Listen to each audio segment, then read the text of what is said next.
How you doing, James? Man, wonderful, man. Wonderful. How are you doing? I'm doing great, doing great. Um, happy we're here. Excited. A lot of Definitely. nerves, a lot of other stuff going on. Hopefully, the first of many of this new podcast we're starting. Um, Absolutely. we have a lot of conversations that we enjoy together. We play off well, and I thought we could share some of those ideas. A lot of them are oftentimes tough topics or just interesting topics that sometimes would be ignored in social circles. So I think they're relevant and important. And if anyone gets anything out of these, all the better. So how do you feel about that?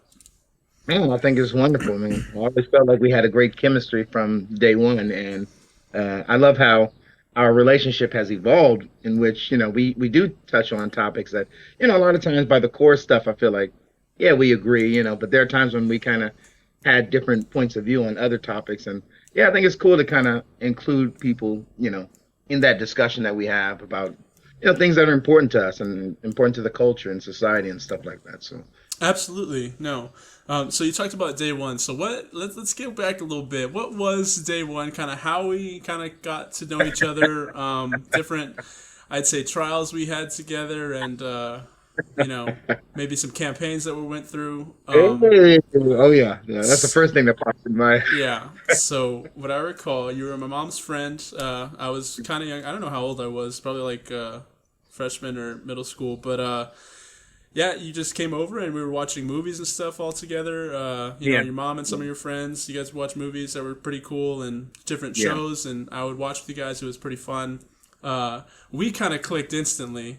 You know. instant instant I think one of the first conversations we had was like about Star Wars, about the prequels or yeah something, I think so yeah. and we were both just playing off each other's energy really charismatically, uh, talking about that topic. And we kind of knew from then on, like, hey, we're nerd people, we're safe, we can discuss. It's funny because I remember since that initial kind of connection, anytime I walked through the door and you were around, we instantly jumped into like updating each other. Man, do you know what game this is? What's out? Or man, you Yeah, got to play this. And movies, like we just jumped immediately, yeah. immediately. And I just remember like it's always been that. It's always been that since then. And I honestly, if I remember correctly, I believe you were 13 when I first met you. Okay. And I remember, already I thought, wow, this is he's a fairly big guy just for 13, you know, and it's I was like, wow, okay, but yeah. It was usually, usually guys when they're bigger, they kind of feel like they have to behave a certain way, to kind Yeah, of exert this certain type of energy, and you were like so down to earth, so it's like it's very unique, it's very unique. yeah. No, Usually, I yeah, definitely attribute that to the way I was raised and whatnot. And I think I definitely remember the day like, oh, I hit 6 foot, I'm there, I made it. Like as in middle school, I was like, I did it, I'm good no matter what happens. Um, yeah, it was a fun time growing up yeah, like that. I think one of the things one of my favorite activities we did because like you said, we were watching movies and stuff. But you mentioned it earlier. The thing that popped right in the head, we actually went through the entirety of Resident Evil 5 co-op campaign. yeah, James was kind enough to introduce me to the series. I had never seen or played any of the games. I think we watched one of the movies or something before that might have yeah, interested yeah, yeah. us. Yeah. Well, I Um, mean, I was always bringing movies, so yeah, I know for a fact I would have at least insisted we watch at least two to three of those Resident Evil movies. Yeah. So, but no, yeah, it's just an amazing time, man.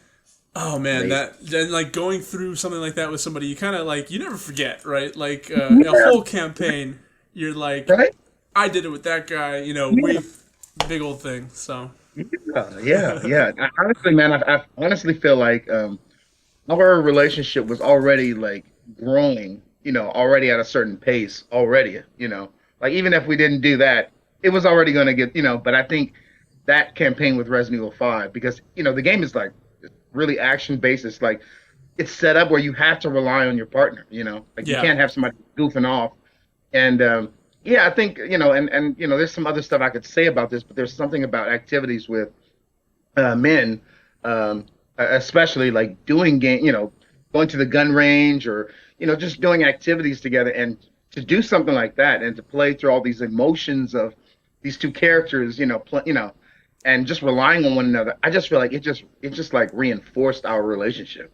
It just Yeah. reinforced it. Yeah, whatever it did, it just like layered something over it and like solidified it or something. Like it just, No, because that's absolutely. that, man. Yeah, it was just like, this is my war buddy. This is what am I gonna do for this guy? Brother in arms, man. Right, right. Yeah, man. It did something, man. It did something. Okay. Okay, so yeah, no, we went through Resident Evil 5 campaign. It was great. Great Brotherhood forged. And I think by extension, not only that, that was one of the foundational things, because you when you meet somebody, you go off of like, okay, entertainment, we find the same things entertaining, we interacted together, and we had fun. This is a friend I can call, someone I can call a friend. And then, later in life, especially as I was maturing, different questions came up, about, religion or politics or anything. And I discovered that you're very well spoken and outspoken even about a lot of your opinions, and about, your faith and different aspects of your life. And I always appreciated that. It comes off as a genuine, honesty. And that, above all else, is something that I appreciate more than anything. So especially being young and like learning all these things and kind of stumbling around, I really always appreciated our conversations apart from the nerd aspect, right? And I know those are primarily what they were for a good amount of years, and there's nothing wrong with that. Yeah, yeah, yeah. um, but I'm very happy where we are now, where we can discuss almost anything. I Yeah, wouldn't say almost, I would say anything. I don't think yeah, anything is yeah. off the table here. Hmm. And that's a big reason why we want to share these perspectives with you guys. Um, but so yeah, I mean, talk a little bit, I guess, your faith and your views. And I can kind of say, like, growing up, I grew up Catholic, and James is. Christian, yeah, yeah, So yeah, yeah, it was definitely kind of not butting heads, but just interesting things to bring up. And yeah, yeah, definitely. more recently, getting married to my wife and everything, we are Christians now, new Christians. We kind of like our pastor that gave us some counseling referred us to as like toddlers, right? New Christians, just kind of fumbling around, figuring out what's what. Hmm. So yeah, I'm super happy. I have James as a resource I can go to for any questions I might have about the faith. So I guess talk a little bit about your faith, views and everything. Yeah, yeah. I mean, just in a general sense, I mean, I grew up. Our family just identified as Christian, and I always like to make that distinction because Yeah. it's easy to identify as something, but it's something completely different to actually be something. Hmm. And yeah, I remember just being considered. Our family made it very clear we're Christian, but um, no one was reading the Bible. No one cared to read it because, for me, just speaking for myself, I just thought, I'm a good person anyway. I'm not killing anybody. I'm not raping anybody, so I'm good. Uh, So yeah, I'm good. And I didn't have any desire to open the Bible. I didn't care for it. But I did go to church periodically, just to kind of get my just kind of check in, just let God know, hey, I'm in this building and once a week, so look, take a look. And I just figured that that's pretty much what it is, like getting your stamp, get your stamp for the week, kind of yeah. deal. And yeah, and later on, I encountered the Living Waters Ministry, Ray Comfort, which I'm always bringing up to you, Yeah. and he wrote a book, and maybe in another video I'll go in more detail, but I was hanging out with a cousin, and he knew I was interested in the things, and he gave me a book called Way of the Master, and I thought to myself, oh, that's cool. I have, the Bible, which is a Christian book, but I have my first like other Christian book, so I just Sure. thought already I was a pretty solid guy, and yeah, I mean, long story short, I was reading this book, and I thought it was going to basically verify that I was a good person, like I thought I was already. Hmm. And yeah, it kind of did the opposite. It kind of woke me up and said, "No, you're not." I was encountered by God's moral guidelines, His law. I realized that He required perfection, and in my own strength, that's impossible. And Yeah.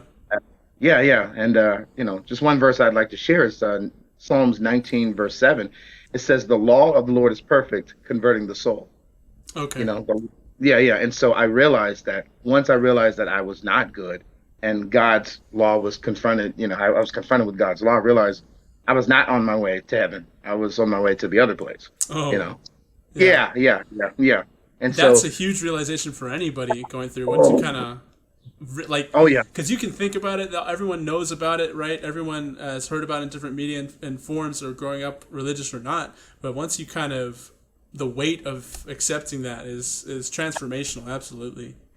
yeah. But I realized since then, and I remember talking to God for the first time after going through this book and going through these commandments, and I didn't realize all this time, and I was going to church and all this stuff for years, with my family, but I was trying to figure out why didn't I never I was given the gospel. Not once was I given the genuine gospel of what the Bible taught, and so Yeah. yeah. But I started noticing that I started getting sensitive to certain things. Maybe bad language and stuff like that. I found myself retiring certain words. Like I was okay with the N word before. I thought, oh, I'm a Black American. My people were oppressed. Like that was my way of saying, hey, it's okay for me to use that word. And now I realize, like, uh, I have no business using filthy language like that when I'm representing God. I'm representing Jesus and stuff like that. So it's been a journey for me, obviously, and I'm still going through a lot of different, just growing and Trials. stuff like that. Yeah, absolutely, Oh, absolutely. aren't But we all? I oh, think. I'm telling you, yeah. Yeah. You Go made ahead. a reference to a video. So you have a YouTube channel, do you not? I do. Yeah, I actually started yeah, early this year. Unique perspectives, and Shout yeah, I'm out. just yeah. But I'm just I really want to just talk about the things of God, but also talk about like real life situations. So believe it or not, yeah, later today I actually was going to the park to shoot some videos. One about abortion, just kind of discuss and talk about it. My journey of understanding what it is and why it's wrong. Yeah. Stuff like that, and some other stuff as well. But yeah, it's Definitely interested. Maybe we can get a preview of that later on in our yeah. conversation here. But Hey, I'm down for that. all the links to all our stuff, James's social media, my social media, his YouTube channel, they'll all be in the description. We are very active on our social medias, representing these thoughts and ideas. So yeah, those will all be made resources available to you. Okay, so those are some brief introductions. Gotta get the ball rolling here. So how was your week? And we can kind of go back because it's an eventful week. Some stuff happened, like Super Bowl, Valentine's, all sorts of stuff. So I guess you can go ahead and start and talk a little bit about that past week or so and how's it been? Okay. Yeah, man. Yeah. I actually hung out with some friends. Yeah, I love watching movies, so that's something that I've done with like two sets of friends, is just watching movies, just hanging out with them and stuff like that, just eating good food, relaxing. So, and I mean, that's something I've always enjoyed doing. So, I even found myself on Valentine's Day just watching movies with friends as well. So, um, just enjoyed it. Just enjoyed it. I mean, I may not have had a Valentine's per se. So, you make use of your time and stuff like that as a bachelor, right? Yeah, Um, yeah.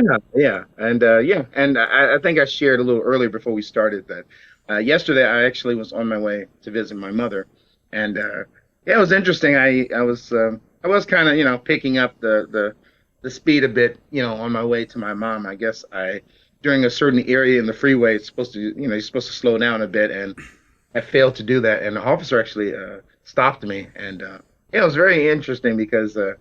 Usually, in my community, especially around the Baldwin Hills, LA, area, where I grew up, and it's about 20 miles away from me because, I'm in Norwalk now. But Yeah. yeah, the officer stopped me, and it was funny because part of me, I kept thinking, oh, okay, like where I am now as a conservative and appreciate the officers. Like I have no issue with, um, just realizing like if I've done something wrong, like there's no reason to fight or combat, argue and stuff like that. So yeah, the officer eventually led me off the freeway and stopped me and yeah, just said, hey man, you're picking up the speed in a certain area in the freeway. You gotta be careful. And like before he left, I said, hey officer. Just want to let you know, man. I've been keeping up with what's been happening in the last 3 years, and I Mm-hmm. just want you to know I support you guys, and I appreciate what you're doing. Like it's not an easy job to not get recognized for what you do, and you're putting your life on the line. But yeah, I was just saying, man, this is it's a very serious job, and it's sad a lot of people don't see that. And I shook his hand, and he appreciated, Yeah. and yeah, we parted ways. So yeah, I mean, I mean, there's a few other little things, but yeah, I think those are like the highlights. Yeah, no, that's interesting, and a lot of it is relevant today because it's such a hot topic. What's going on in America and with the cops and everything. And I did when I saw you post about it. I did mention it to you. We had a little conversation. You sent some resources, and I appreciated that.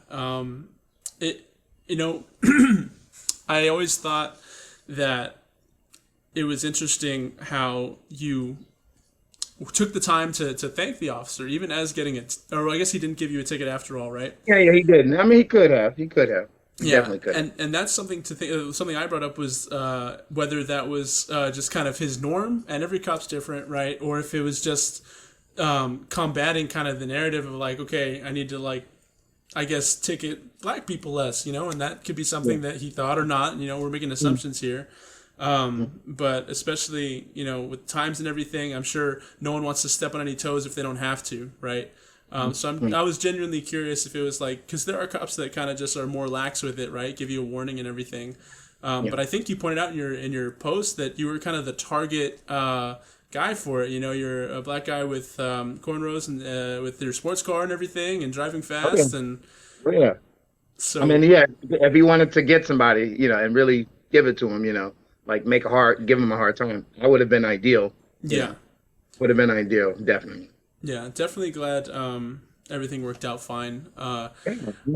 I remember one time when I got pulled over, I was on the way to hang out with some friends. It was like a Friday night. I just picked up some pizza or something from Little Caesars, and I was driving like 80. And it's stupid because I saw the cop, I was like, oh, cool, it's a cop. And then I went on the on-ramp, and and then I was driving in the part of the freeway after I got off the on-ramp. It was kind of clear, so I was like going probably like 80 something, right? Which in California, typically, like you go the speed of the traffic, and when it's not like, rush hour or anything, you can go that speed. And it was nighttime, and so I was driving along and I was trying to catch up to the other cars, and then just out of nowhere, I just see this like shape kind of like rushing towards me, and that's what's crazy. I didn't know cops don't use their headlights at night. They're secret. Yeah, they're like ninjas. It's wild.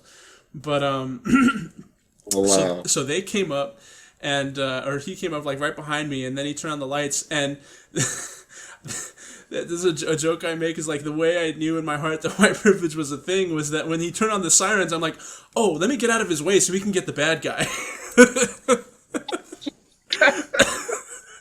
Oh my God. That was the first thought I had. I couldn't fathom that he was there to catch me. That's hilarious. What's funny is one thing I didn't include in my Instagram story is that I guess the angle of the sun when I was driving, and I seen this I seen a biker behind me, and I thought it was unusual because I actually tried to move over. So I was thinking, okay, this is California. I'm a biker as well, so I know lane splitting is legal. Yeah. So I moved over, and the biker didn't move, and I'm thinking like, what is up with this guy? Like, just go. And because of the angle of the sun, like he was like a silhouette, like I couldn't see, who he was, or. So it wasn't until the lights came. I was like, oh, that's an officer. Oh, yeah. But I was thinking like, go. What's going on? Like I kept like, what is wrong with this guy? Like you Yeah. drive, you look there like, what is this thing? Is he bothering me? Or. That's Yeah. funny, So man. interesting. Um, Anything in your week or? yeah, no, I'll get to that in a minute, but just to finish up with the story, so I pulled over eventually, he got me off, and he went up, and I was just, respectful and everything, and I told him, hey, yeah, sorry, I was speeding, and then I was like, can I offer you some extra most bestest from Little Caesars? And he was like, nah, man, we got a bunch of pizza back at the office, thanks, though. And yeah, so I got a ticket that night, but Oh my goodness. yeah. I just like that interaction was like really funny to me. That's really funny, man. That's Yeah. hilarious. But yeah, so I guess getting into my week more the past couple weeks, So yeah, we had been kind of planning out this podcast for a while, right? I'm trying to not only with this, but start other things, other projects in my life, and then just kind of Right. get on a schedule. You know, I'm now like a new dad, a new husband, and starting my Oh own yeah. little family. You know, Oh we yeah. kind of moved across the country, and we're on our own here for a bit. So there's a Hmm. lot to do, a grand sense of purpose that I've been like, thrust upon me. So yeah, trying to establish good habits for my family and stay consistent with those. That's one Yeah. of the biggest things, right? So, and then you stumble off the path, but it's about getting back up and getting, Yeah, of course. never quitting it. Uh, so I typically stay pretty busy. I'm also going to college class and stuff. But what I do try to do, as far as with the wife and everything, this like Valentine's Day, I got her a Christian planner, which my Oh, mom, okay. yeah, my mom got me one for Christmas, and I've never been one to like plan out my day or anything, and I still was hesitant to use it. And Julie kept talking to me like, "Why aren't you using your thing? Like, I'm gonna start using it if you don't." I'm like, "Go ahead." Like, I prefer to just keep it in my head, and I've always kind of been like that. That's But funny. she refused, and so I actually started using it more, and it's actually really helpful to write stuff down. Nice. Who would have thought? But so yeah, I was able to get her one of those that she really Nice. liked. That was a nice gift for her. It came late, so but that was nice for her. She really appreciated that. And then so as far as this project and this podcast, it was supposed to come out like a week earlier, but I had Mhm. completely forgotten. Oh hey, Super Bowl's this Sunday and Valentine's the day after. Oh yeah. Oh yeah. Very busy. I love football, and I've played it for like 8 or so years, probably more like around 10 or 12. Hmm. Collegiate athlete and all that. Had a lot of fun with it, but I just never. I'm almost like a nerd first. I never seeked out a game. I'd always watch if it was on. I always got that from you. I always got that vibe from you. It was like, you know, priorities. Yeah. I love the sport. I think it's great. There's a lot of benefits, but I love playing it more so than I will go and watch a game. Yeah. But so yeah, so I completely it slipped my mind, and then I was like, oh, we're supposed to record tonight. I was like, we gotta let's reschedule next time.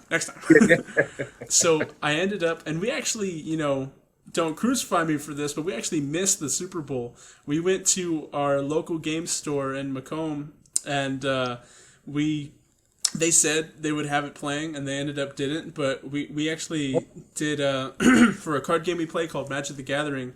They had a new set coming out, so we did a pre-release with that, and so that was pretty fun. Took most of the afternoon, and then we got home, and we were busy with food and everything.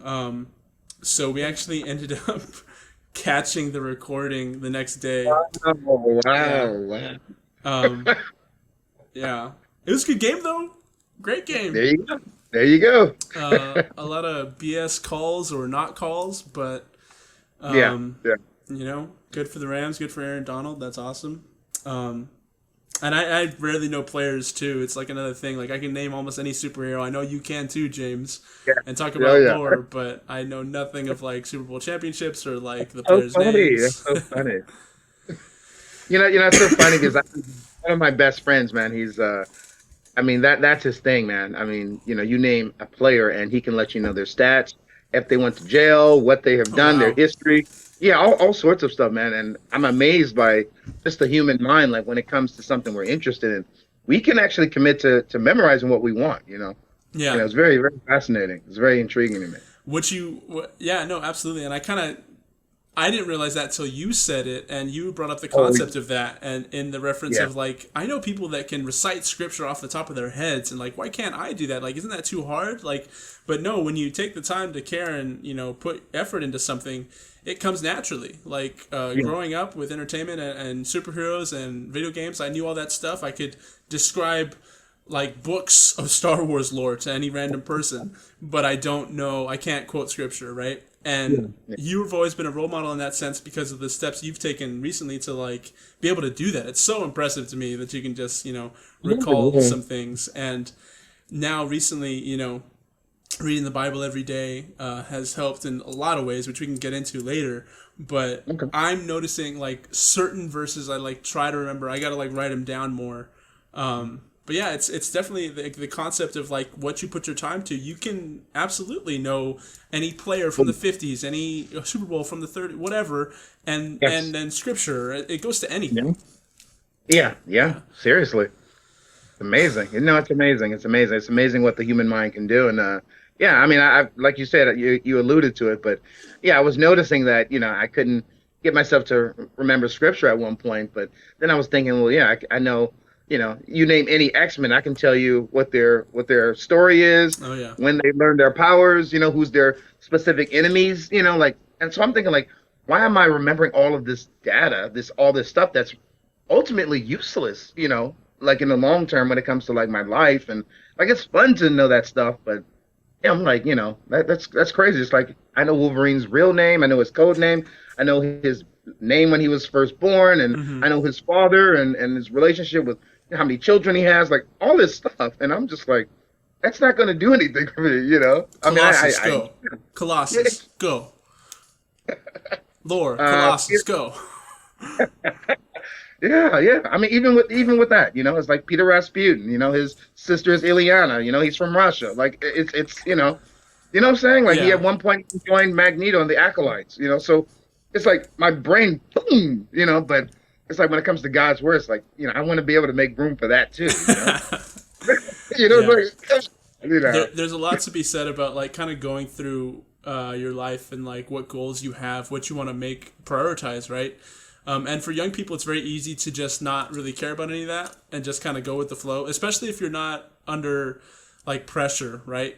Some people are forced to mature a lot faster than others, Dude, and things can get real fast. And if you have to worry about food and rent and everything, you can't even think about like not caring about prioritizing, right? In that scenario, you are forced to prioritize. yeah, But kind of the life majority, I would say, of us live is, especially like young people, you don't have to think about a lot until you either go on your own to think about it or you're forced to, right? yeah, yeah. So that's always interesting. But Yeah, yeah, so I think that's a man. good segue to our next kind of broader topic, entertainment. We love our superheroes, we love all that stuff. Um, yeah, I guess you can start and like what's new? What are you excited about? What have you seen recently that you want to talk about? Like, let's get Yeah, into it. you know me, man. I'm already okay. Well, let me just start off by saying that Capcom recently released a very short clip of Street Fighter 6. Okay, so it was Street Fighter Six. I knew that they had their announcement, but I didn't know what it was. Okay. I mean, they haven't given us too much details, but it was just a brief trailer of one of their last characters that they added in Street Fighter 5, Luke. So he's, like this American military guy, but it looked like they were having him face off against Ryu, and it's just a few seconds, but yeah, I mean, it's just letting us know, hey, we're taking the next step, and I think the RE engine is supposed to they're going to Nice. utilize that. So yeah, so it's going to look crisp, and it's going to look. So I'm actually excited to see if they're how they're going to switch things up. I mean, one of the things I will say is that I've always toyed with the idea that what if Capcom played with the idea of like not including Ryu and Ken in Street Fighter? Like, Really? well, yeah. I mean, part of me, I feel like they're very safe characters. Like I can play any Street Fighter and play these guys, and like I know what I'm doing. But I always thought like, in a way, it's kind of safe to always bring them back. Like realistically, these guys would be a lot older since their first, debut in the game, and so I would love to see like new generations Wait. step up. Just 1 second. Did you reference like age in a game where people shoot fireballs from their hands? Is that what just happened?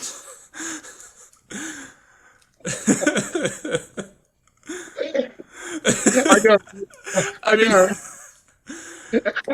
but you know what I mean, like yeah. because obviously they show in certain ways, like even I don't know if you're familiar with Sakura. Yeah.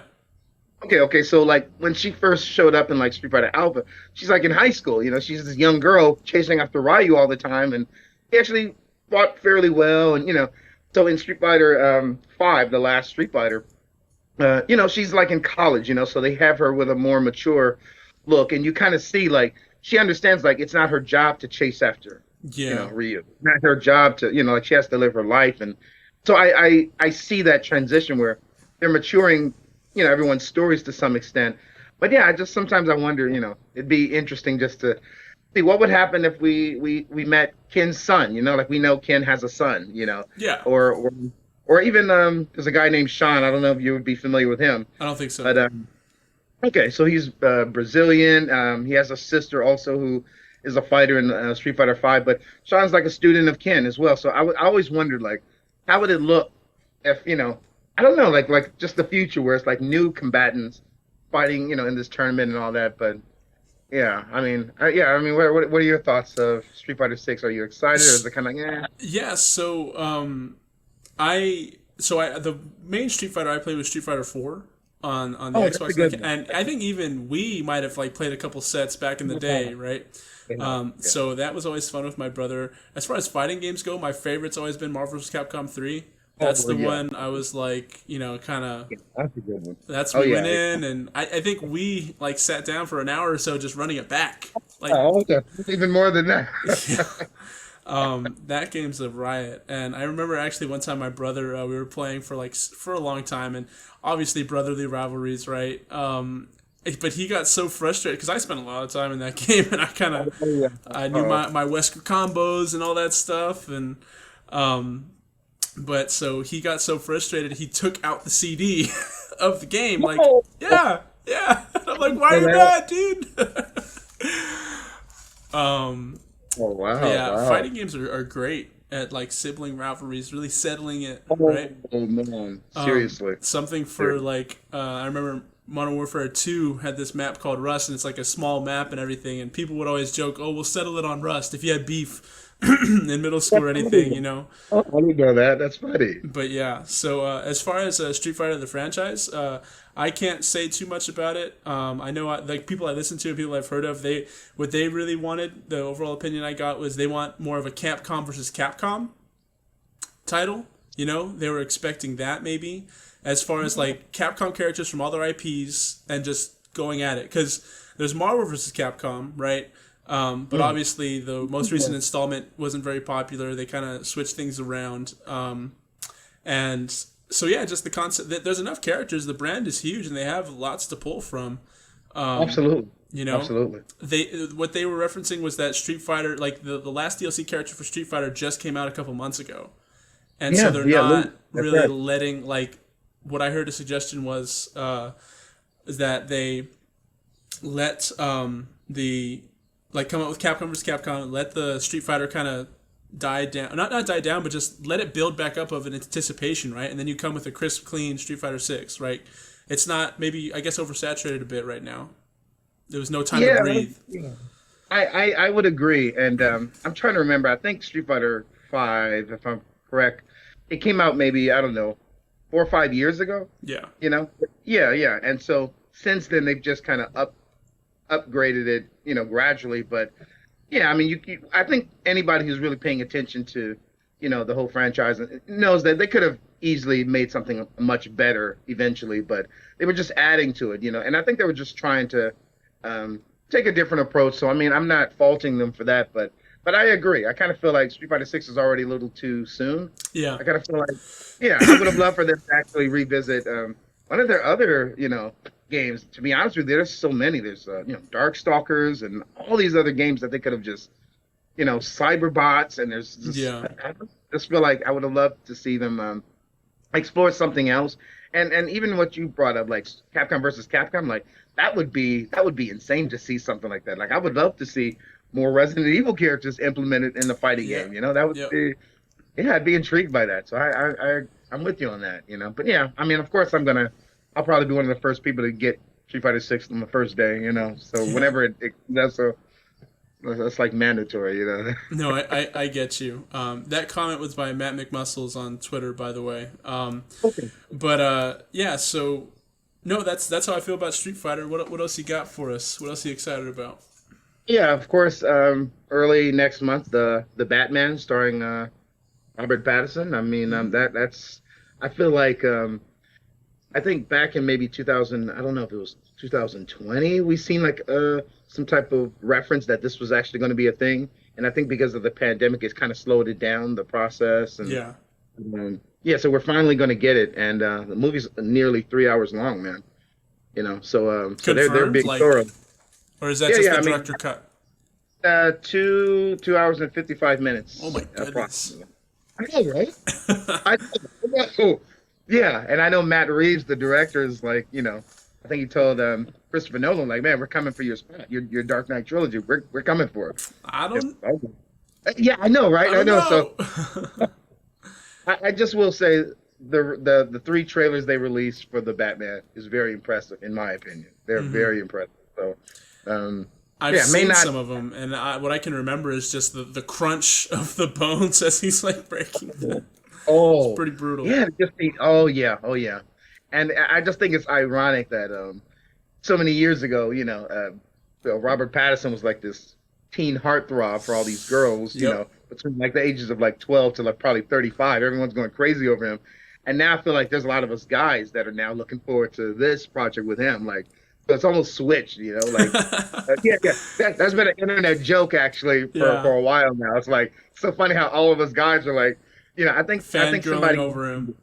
yeah, yeah, yeah. I think somebody mentioned, so many years ago, all these girls were bringing their boyfriends and their husbands to go see, Robert Pattinson Twilight. in Twilight, and now like all these guys are going to be dragging their, wives to go see the Look, it's the Batman. Twilight guy. He's Batman Yeah, now.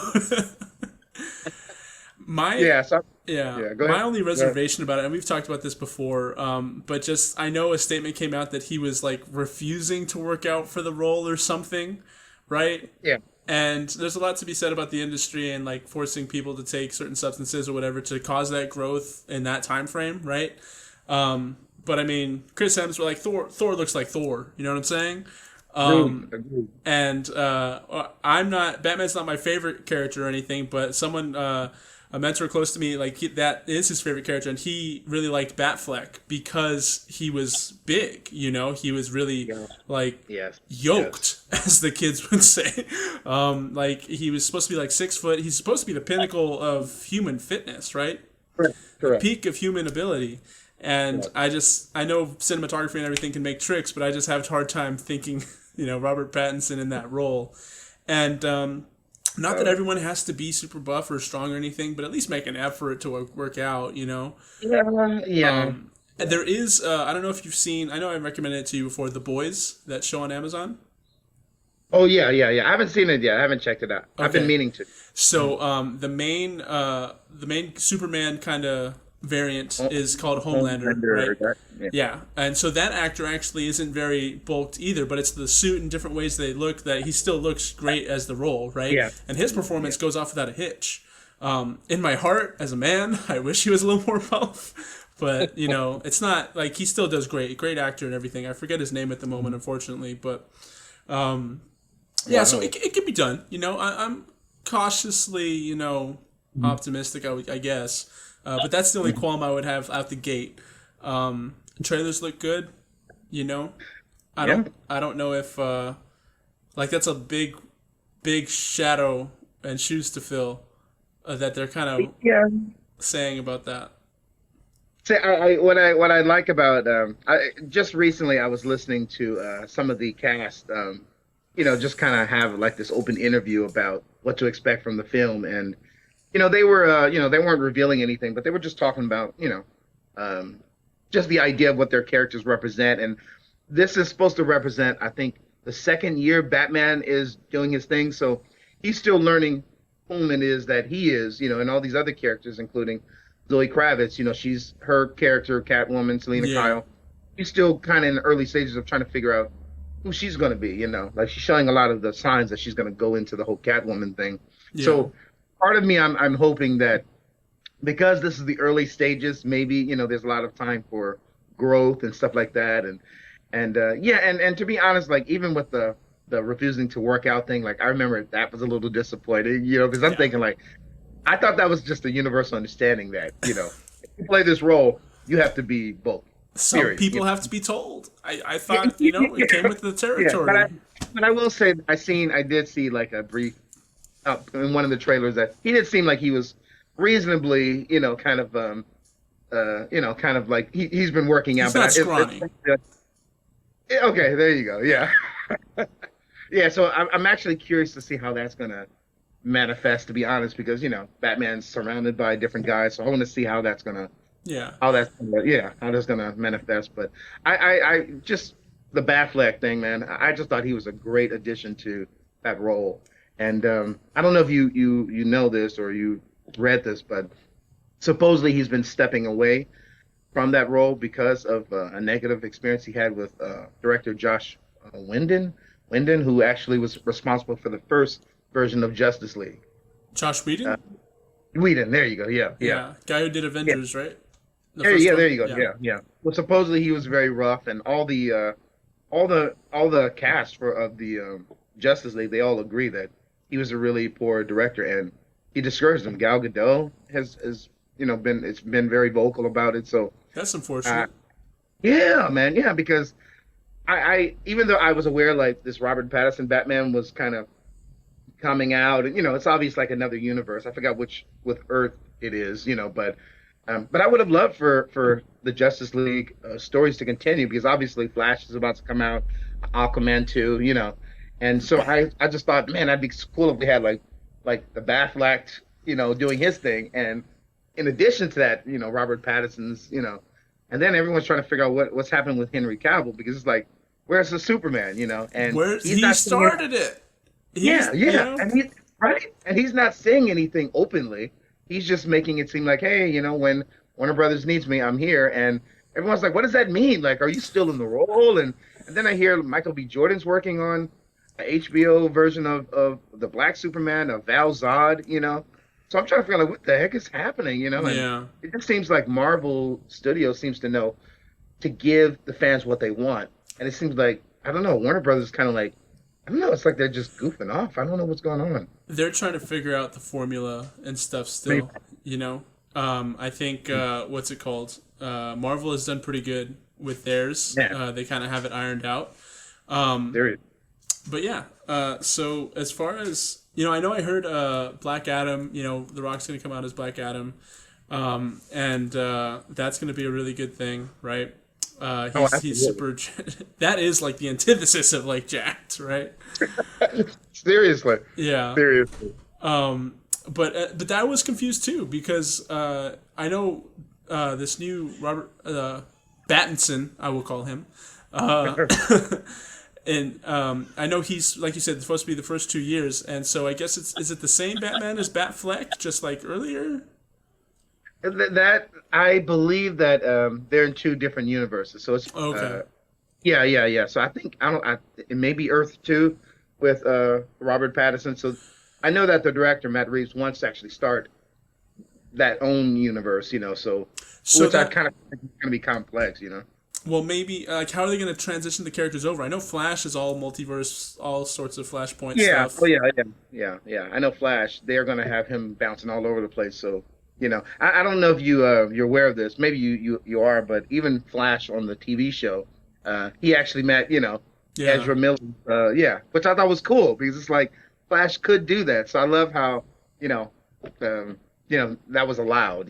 So I think that's really cool. That's cool. I have one of my good buddies. His favorite superhero is Flash, and I always give him crap because it's like, oh, your favorite superhero is someone whose superpower is to run away from their problems. Yeah, never Oh, respected Flash too much, to be honest. really, Yeah, really. yeah. I just It's interesting to me because and I'm gonna kind of touch in a little bit of the X-Men world. I've always thought it was interesting how, especially in the X-Men universe, you'll have somebody who has an ability or something like that, a and it's pretty mutation. straight. Well, it's pretty straightforward. But there's always like these hints that their powers. This is just the beginning. Like there's more. There's more. Like there's versions of Cyclops where, he's more mature and he doesn't need the visors to hold back his eyes. Like he can walk around and control it at some point. What do you mean Or by that? Like they're like when they're like like older, they like just like figure it out, or there's yeah, multiverse. yeah. That there's some type of evolution in regards to their powers. And you probably already know this, but like that the whole X-Men world is built on the idea of Darwinian evolution. The idea is Okay, that yeah. all of us human beings, we're all meant to actually have abilities, and they're just people that actually, show those things early. Like but this is what humanity is supposed to be going towards. So, so yeah, but it's fascinating because yeah, everyone's abilities basically evolve into something more, you know. So it's so yeah, but I'm just saying like when it comes to like the Flash, for example, and I kind of seen this on the show, you know, they it will start off with him running at a certain speed, and then he started like going even faster, and then he started learning that he can go through walls, and then he learned that he can, you know, manipulate lightning and throw it at him. Then he learned that, you know, he can do all these things, and he can move so fast that, you know, he can actually have multiple versions of himself fighting the same enemy, you know. So it's kind of like, you know, so I'm intrigued by that, you know, like the evolution of abilities and stuff Yeah. like that. It was pretty cool, you know. No, for sure. Yeah, For sure. yeah, absolutely. I'm wondering. So you said Batfleck's not, he's out, and then Henry Cavill maybe. But I'm wondering if they're just gonna go like new universe type thing with the new Batman, new everything, and then transition some characters over. But I don't know how they would do that necessarily. What I do know for a fact is The Rock has made it very clear that he is going to make Black Adam fight Henry Cavill Superman. He has prioritized that. So I know with That's his part of the personality, deal. he's gonna make that. Yeah, Maui's yeah, got beef. yeah. So in a way, it's good because it's like because there are a lot of scenes in comic books or even and cartoon movies where yeah, you know, Black Adam's fighting, you know, Superman and Shazam at the same time, you know, and giving them a hard time. So I think he's aware of that, and he made it very clear, like, you know, as you kind of alluded to, he wanted to work out at such a point where he doesn't have to have any fake, you Oh know. yeah. Yeah. So that's where he's at. He worked out at the point where there was no need to have any added little ribs and you know muscular, like everything is going to be just natural for him. So, but yeah, but he's made it very clear that's a priority, and that is going to happen. That is. Yeah. So I almost feel like even if you know Warner Brothers is playing around with Henry Cavill, like, at least there's an anchor to keep him Yeah. around for Yeah. you know That's yeah. good. So it is. Because definitely Man of Steel was really good. You know, it started off that whole thing. I have varying opinions about some of the other movies, but Man of Steel is always Yeah. solid. Got to go back and watch it again sometime. Honestly, one of my favorite movies. Probably one of my favorite. You know, Really? man, I'm telling you, every aspect from beginning to end. I just thought this is a masterpiece, and it's like 2013. This is a masterpiece. Yeah. This is a masterpiece. The musical score, the action, like the story, the dialogue, the character development. And Like it's Zod, like I will find him. I love it. I love it. It's like man, genius. This is genius. This Yeah. film is oh, and I'm just like, you know, but the only challenge I was thinking to myself is that the idea of trying to top that movie with another Superman, like, it's like well, how would you even, how would a person even go about that? So I Yeah. kind of see maybe that's kind of why they don't want to take it on. I don't know, you know, but it doesn't make Maybe. sense. I I kind of mean, feel like, Michael B. Jordan's hot right now, so I'm sure they can do with anything with him, right? yeah, oh yeah, Um, absolutely. But so okay, so let's get into something a little different then about you said Black Adam and Superman. They're trying to show off. How would that go comic book wise? Just the characters. What are your opinions? Oh, you mean like actual like how would it If they I mean, fought? honestly, yeah, honestly, I think that I think because of their philosophies, you know, as usual with a lot of these kind of fights between because I think Black Adam he definitely doesn't mind cutting corners. There are versions of him where he's trying to be somewhat good, you know. There's other versions where he's straight out villain, you know. Yeah, But I think yeah, and I think with a lot of these superhero films, like the idea is always to have, of course, the good guy win above all. So typically what I'm seeing, I'm assuming, is I think Black Adam is going to do some impressive moves and he's gonna like, you know, really hurt Superman and all that kind of stuff. But ultimately I think Superman's going to, you know, I'm not gonna talking overpower. about like your Hollywood, you know, cookie cutter. Or this is what audience will enjoy. This is what should happen. Hero villain. I'm talking about blow for blow. Like stakes chips are down. Like they're fighting. Who's gonna win? To be honest with you, I'm still going to lean towards Superman because Superman Really? has always made it. Yeah, he always made it very clear in a lot of different stories where he is purposely holding back, even with I other was about superheroes. to say. Holding Yeah. back. Yeah, and I get it. It's like I don't. You know, I'm not. I don't know if I told you, but I was not excited about the idea of the Injustice series, to be honest with you, Hmm. because Superman is like, you know, Like to me, He's your he's boy. always He's your yeah, boy. yeah, yeah. And the reason why it wasn't necessarily because of his abilities, but his philosophy on protecting humanity and even being one of us and all this stuff. Like I just thought, man, this is like a great character. Like, he's so powerful, but he has this moral code and Yep. Yep. You and mean then a the idea moral of weakness? yeah, and I've always thought it was intriguing how like I remember even on Spider-Man with Tobey Maguire, I think it Yeah. was the first or second one, and the Green Goblin is holding like Mary Jane, and then he's holding like a train or that with people passengers, and he like dropped them at the same time at the bridge, and like for Spider-Man, it's like both of them are valuable, Yep. both of them. You got to catch both of them, and that's the hero dilemma is like um it's like it's not like I have to protect, I have to, there's a moral code, and he put himself in a very compromising situation because he caught Mary Jane and he caught the So so he he's like did catch both.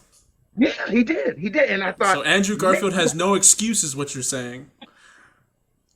Is that where you're going with that?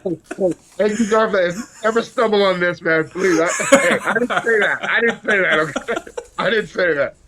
Hey, I, I'm a fan, brother, I'm a fan. I mean, if Tobey Maguire can do it, I believe you make a good point. That's what we have.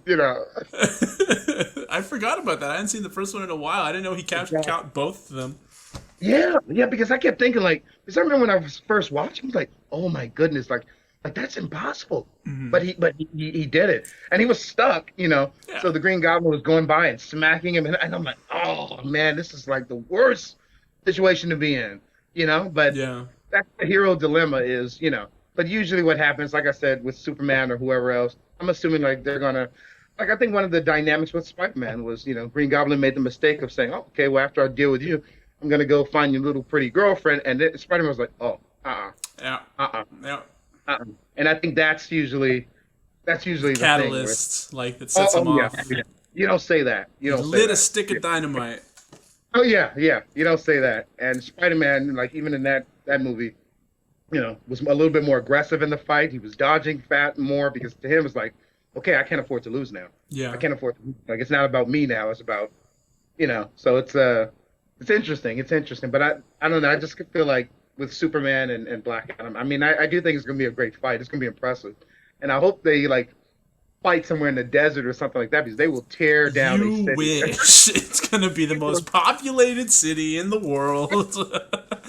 And honestly, in Man of Steel, I thought it was a little over the top at first. But I remember the directors, talking about why they wanted to have all this destruction, and it was kind of like resembling like all the Greek mythologies and gods and stuff like that, and the destruction. Oh. Yeah, Like, so they're so far above, like, they could. yeah, yeah, yeah. And which I was like, oh, okay. And realistically, if this was to take place. I thought they did really well. Like, hold on, pause for a second. I'm about to give Batman vs Superman some good credit. Um, but I thought it was really good how they introduced Batfleck in that aspect, right? Like, he's seeing the destruction, and he's like, this person is a threat. Oh yeah, yeah. So I thought they took that kind of negative aspect and really did a good play on it.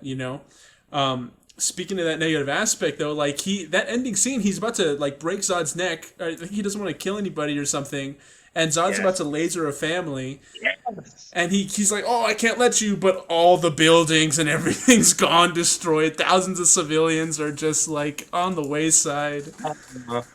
That scene to me was that scene, and there was another scene, and it's in Walking Dead season 2.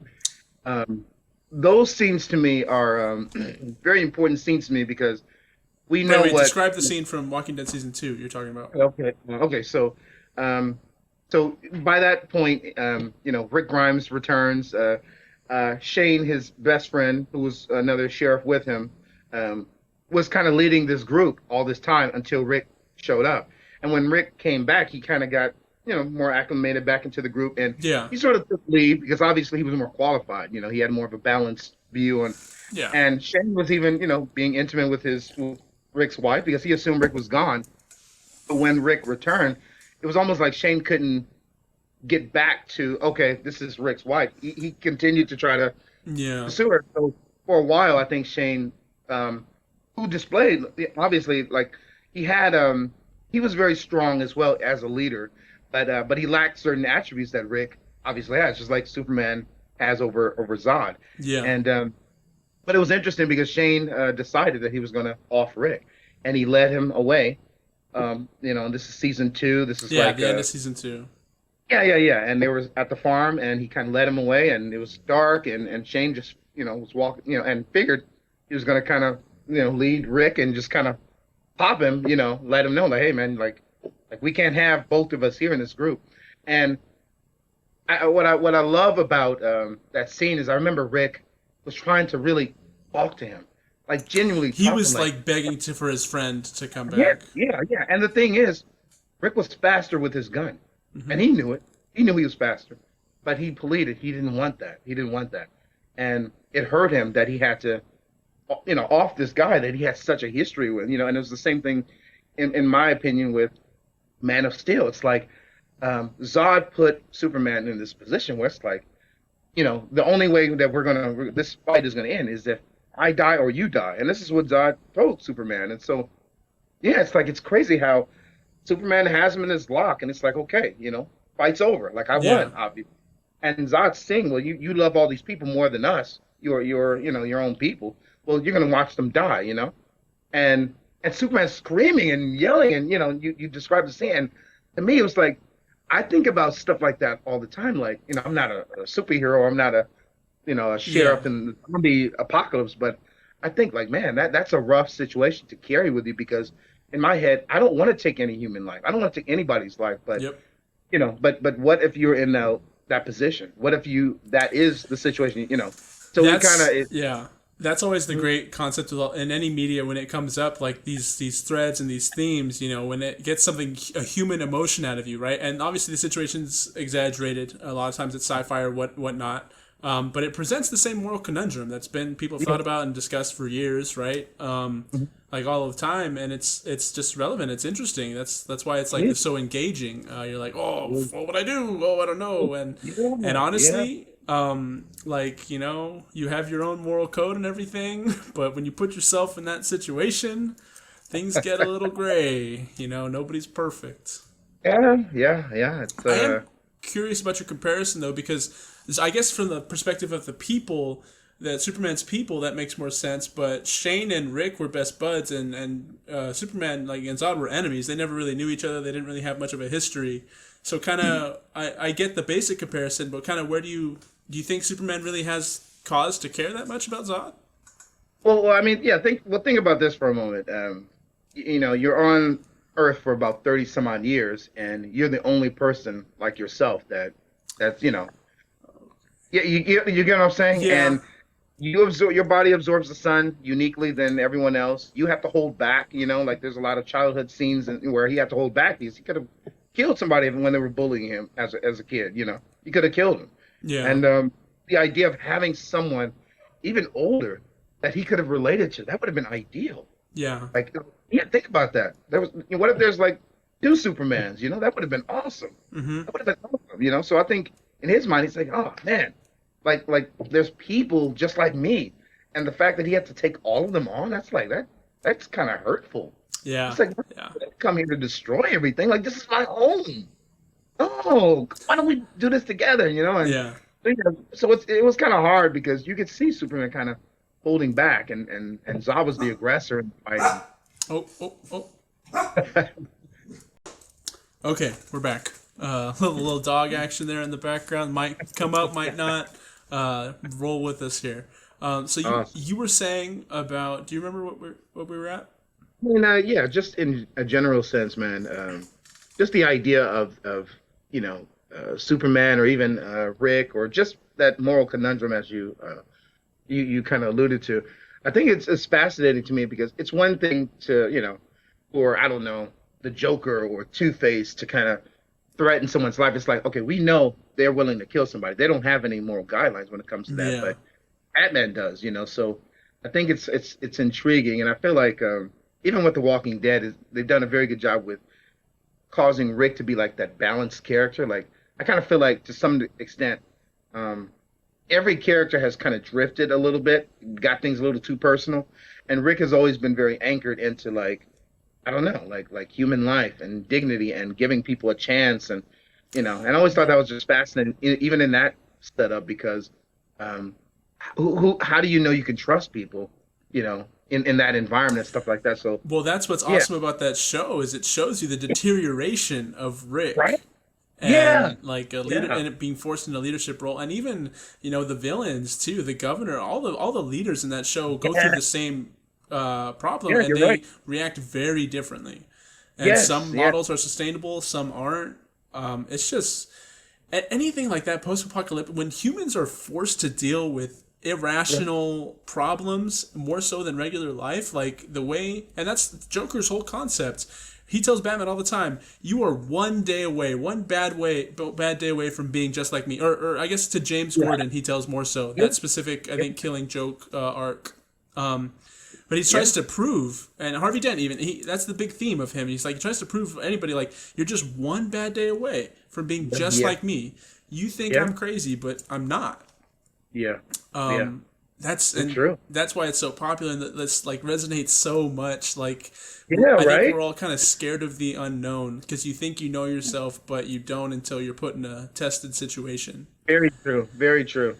Very true. And that can be like not even just with this specific reference, but as far as like you practice a skill, right? You can be really good on paper, but you don't know until you try it out. Correct. You know, Correct. so Correct. yeah, it's definitely a really interesting concept. Yeah, yeah. I mean, I think about that too. I mean, I like the way you phrase that because it's one thing to even practice things, on a mat, martial arts and stuff like that. But let's say someone actually does have a knife or a gun, and they're really close to. It's like, okay, your adrenaline is pumping, and Yep. then you may be thinking about your family and the people around you, and you want to, so it's like I don't know. It's different. It's different to actually be in the And experience then you took too rather long to than think and you're stabbed. Like, yeah, yeah, yeah. And there's a lot of video game scenarios that give you that. It's like you hesitate to react, and boom, it's like what are those called? Like motion time, quick time yeah, yeah, events, quick time events, yeah, right? yeah, And I yeah, think even in that Resident Evil 5 playthrough, they have a lot of quick time events. I even expressed to you like I feel like if I don't get it on the first try, I die in real life. yeah, Like, yeah, yeah, yeah. yeah. No, no, it's so true. It's so true. It's no, but yeah, you bring up a good point with that. Um, Anything else you hyped up about or excited or you watched recently or anything? I mean, we can do more specific like movie reviews. I mean, we got to talk about Spider-Man at some point, and all the other stuff, right? Uh, exactly. Oh yeah. but yeah, anything That's, more recent that's that you've gonna be like a seen? whole episode is just a Spider-Man. Yeah, Just absolutely. We'll do another right? format for that. Gotcha, gotcha, gotcha. But and not that we can't get into it occasionally, but anyway. So, is there anything you've seen recently that you like more fresh in your mind? Ah, goodness gracious. I did start watching the Peacemaker. Oh yeah, I don't know if you're familiar with I saw Peacemaker. Suicide Squad too. Okay, okay. John So Cena's a good, it's funny. Mm. yeah, so the actor John Cena, he plays in a HBO show Yeah. where he takes on the role of this character that he was in Suicide Squad, and he seems like um I don't know, he's like reformed, so I'm actually in the process of watching it. It's interesting, but I think it is to some extent a little rough around the edges for me. So I may have to like skip certain scenes if you know what I mean, like Yeah. just so I can get through it. But yeah, I recently found out there was some really nice finale, so I actually want to watch through it just so I can get to the finale. But what I have actually been watching more faithfully is the Book of Boba Fett.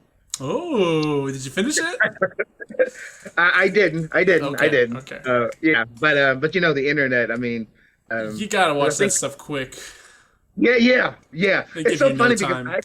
yeah, right. It's funny because I actually ended up watching Spider-Man very soon because of that. Like Yep. I knew that it was just a matter of time before everything starts pouring out, Yep. and so I said I have to go make time to watch this film because the internet's going to tell me what's happening if I don't just. So I feel like that with the Batman as well. Early next month, I want to make sure I get that out. But yeah, I have to say I really like the vibe the book of Boba Fett. I mean, it definitely feels a little bit kind of like the Mandalorian to some extent. Yeah, no, You I know. mean, same directors, same kind of focus. Yeah, yeah, yeah. But I like it. I feel like it's very simple. Like that's Yeah, one thing I appreciate about the film. I mean, not the film, but these shows is series. yeah, yeah, yeah. They're not complex. They're pretty straightforward. They remind me of westerns actually Well, in that many was their ways. whole goal with a lot of it, and keeping it kind of low to the ground. Not low stakes, but just like, and that's what's super interesting about the Star Wars galaxy. Like the main films, you talk about the main thing that's going on, right? The big war and all that, and Oh yeah, I love it and inject it into my veins. But yeah. uh, when you create a fascinating world like that, your world building, there's a lot of room left for these close indoor stories. Yeah, I yeah. find my favorite character is Han Solo, and just all that's like I just think it's so cool being like a renegade and just that whole world, the Underdark, and Yeah, yeah, the yeah. themes instead of just get space wizards, whatever. So I definitely do appreciate that about the shows. Okay, okay. Yeah, it's interesting to me because um I don't think I initially liked the idea of covering all these side stories. Like to me, like I've always loved just the main stories. Yeah, Like everything connected to this one family bloodline, like I always appreciated that. It's like, this is Luke and this is his father and this is why they're this, and everything's just connected to that family, the and Skywalker. Yeah, yeah, yeah, and for me, like it was always like I was like, always expecting a Jedi fight in any Star Wars project. Like anytime there was a film, like we always knew, oh, there's going to be at the end a Jedi fight, and it's almost simultaneously there's all these other fights happening, and but I was always looking forward to that. That became my standard, and so when I'm watching something like I don't know, the Solo movie, Han Solo's movie, it's like, well, I didn't exactly get that, and I think that was one of the first projects where I realized like, but it's okay, I guess it's okay yeah, to have my the final fight of two Jedi or two Sith and a Jedi or so the Mandalorian and Boba Fett, it's been very different for me because it's like I don't know, I guess I'm being reminded that hey, there's more story to tell, and it doesn't have to be with a lightsaber fight, it doesn't have to be with the Skywalker line, yeah, like so it's but yeah, I do like how simple it is, yeah, it reminds me of a Western, and I feel like it's a very safe show to watch. Like anybody can watch it. You can watch it with your family. Like it's not crazy. There's no crazy language, no crazy violence, no crazy sex scenes. Like it's just balanced. It's just about yeah. straightforward, and yeah. So I like it. I like it's cool. I will say, and I think I've shared with you before. One of my favorite characters is Obi-Wan Kenobi, Okay. and so yeah, so I didn't initially know when Disney Plus was happening that they were planning on doing a show for him. So I'm extremely excited Well, for you know. yeah. So here's the thing: you're talking about like the main bloodline and keeping it about that family and stuff, and that's right for the main story. I agree, right? Okay. But there's definitely something to be said about like because a lot of times us nerds just like tell us more, right? Like let us more, let's like give us more stuff. But and it's also just Disney, the company, kind of just incentivized to just make a bunch of content that they can forever put on their platform, and Yeah. so people will Yeah. pay to watch it, and Yeah. there's Yeah. major incentives to keep writing stories that maybe don't need to be told all the time, Okay. for the most part, if it's done well, right, it's enjoyed, and we like those stories and knowing more about it, but it does leave room to make something bad, and then it's like worse off, right? I think Yeah. some Yeah. people I forgot about say that. there's like okay, I'll say for the Aliens franchise, right? I love it dear to my heart, like Alien and Aliens, like such good films, some of my favorites ever. And there's more bad Alien films than there are good ones now, right? In some people's opinion and everything. And just so the concept of like writing stories just for the sake of keeping the IP alive, the intellectual property. I mean, it's good. I mean, I like having more stuff, especially if it's like been a while. But I think Disney especially is really like just they literally have roadmaps, and you get hyped for them or not, like about certain projects or other ones that you're not so hyped about. But they're just churning out content, right? And so Yeah. is that Yeah. is that something kind of we want? I mean, I don't know. There's not much we can do about it, right? But as far as Dang, yeah. it's Yeah. it's hard to separate. Like I enjoy this, but also like I just know the motives behind it, right? A lot of time, and they get good people to write the good stories most of the time, but just kind of just having that realization is important. It's interesting because you bring this up, and I was wondering, like, even with the three or four like Marvel shows that we ended up getting this past year or so on Disney Plus, and I thought to myself, one of the things that a common themes I see with each of these characters is each of these characters were not necessarily considered like the main characters for these films. Like they were sort of supporting characters, and now they have their own project. I thought, man, it's kind of obvious, especially like Hawkeye. Like, I kind Yeah, of thought, yeah, he's not exactly his character. He's not exactly someone you think, man, the Hawkeye show. Because it's like he's talented. But I don't know. It's like it's different when it's Captain America. It's different when it's Iron Man. It's different when it's Thor. It's like we know what to expect, and we know how their capabilities. We know how impressive. And yeah, and don't get me wrong. I've watched all these shows, WandaVision. You name it. Um, Falcon and the Winter Soldier. I enjoyed that one fairly well. But yeah, it's just it's strange because while I was watching, like for example, Falcon and the Winter Soldier, like I kept thinking, like, is Steve Rogers gonna show up? Oh, like even if he's old, like I just want to see him. yeah. Or when I was seeing Hawkeye, like, and it'd be nice to see like another Avenger, one of the more powered Avengers, even if it's just a cameo. Like I just want to. They just And drip it. They give you a yeah, taste so that you have to watch yeah, it. yeah, yeah. So I almost feel like I don't know. I mean, in a way, I do like that they gave these characters these shows because yeah, it's like you can kind of see what's happening with them, and it's kind of nice. But I kind of agree with the whole Star Wars comparison you were making. It's almost like because I think Hawkeye, for example, didn't do all that well. A lot of people weren't as impressed with it and stuff like Well, that. that's the thing too. It's like I know if your favorite superhero is Hawkeye, more power to you. That's awesome. Cool deal. Yeah, yeah, But it's like you said, you got the main cast. You got your power hitters, right? Like your big boys. And then like there's these side characters, and there's even the problem is there's like relevant characters that aren't getting as much, and that's why like Scarlet Witch is like a huge character in the comics, and so is she getting her own thing, and then Loki, everyone just loves Tom Hiddleston in that role, so yeah, it's like give us more, right? yeah, yeah. Hawkeye is like the first, and Falcon and the Winter Soldier. I told you, I was like, everyone loves the Winter Soldier Captain America movie. It's their favorite. Some people, it's their favorite Marvel film. Yeah. I wasn't crazy about it. I mean, it's a great film, but Really? it's like everyone like has it as their favorite. It's I like it. It's good, but it's I never none Yeah, of the Captain yeah. America films were like super crazy to me. Okay. So Civil, I wasn't. What'd you say? Civil War. Civil War. I can't. It's a good film, but I can't. And I'm glad the concept. I'm glad they made a Civil War film.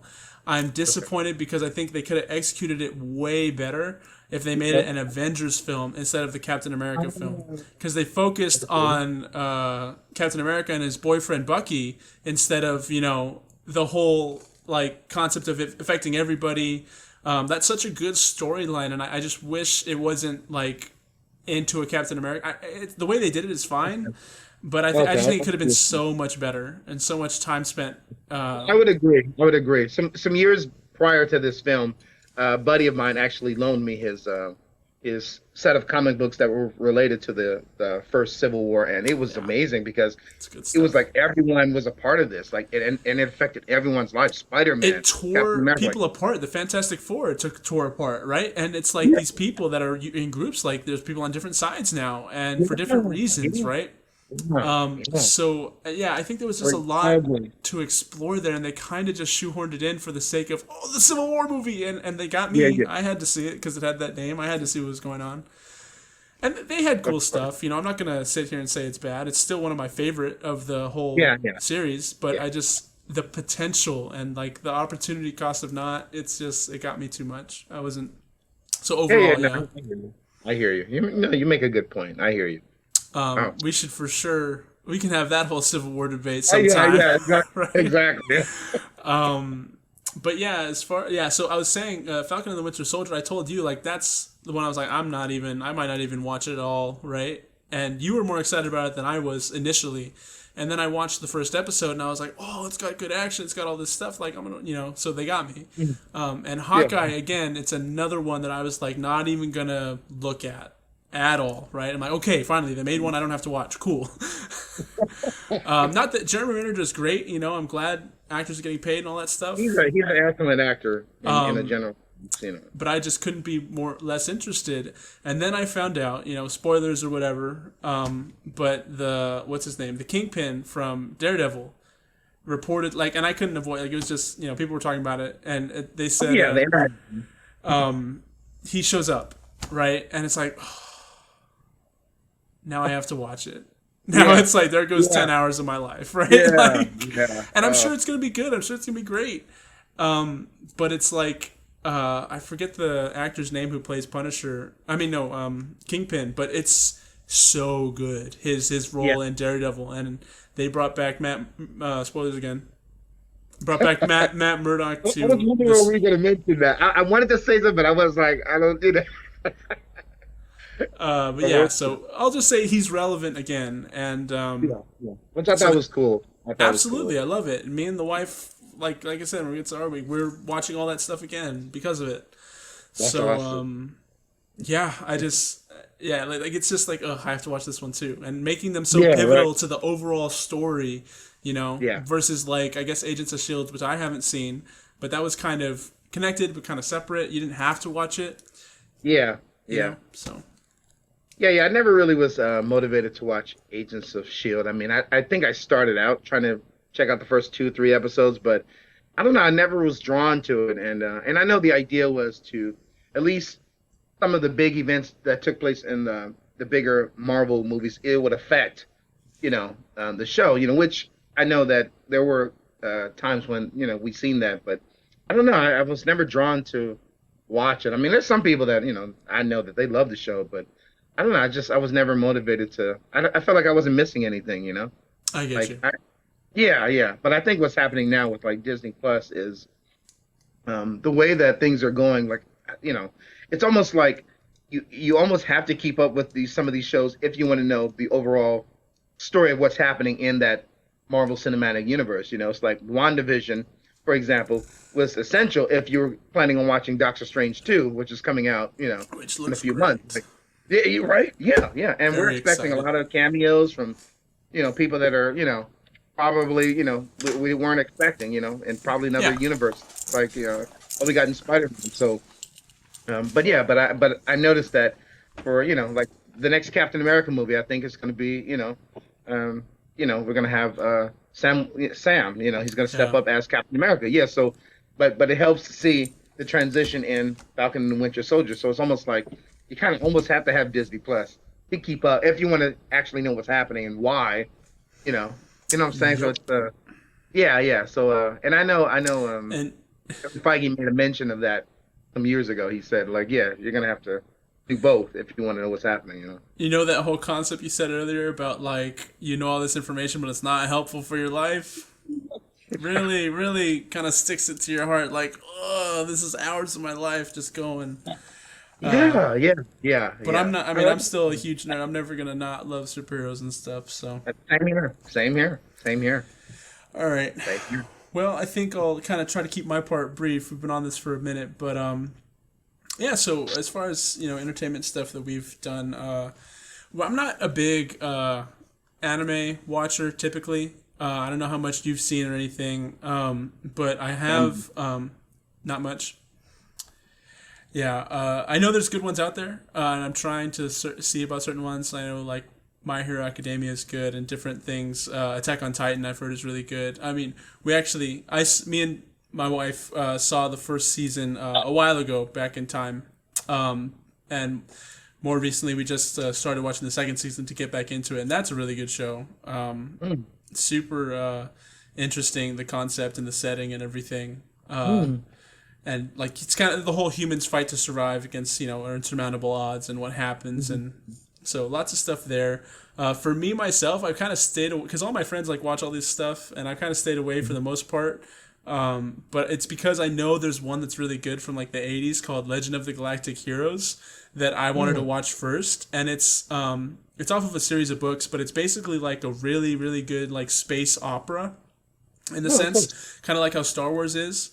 And I've always been more of a fan of sci-fi rather than fantasy. I don't know about you. I love them both, but I've always kind of leaned towards sci-fi.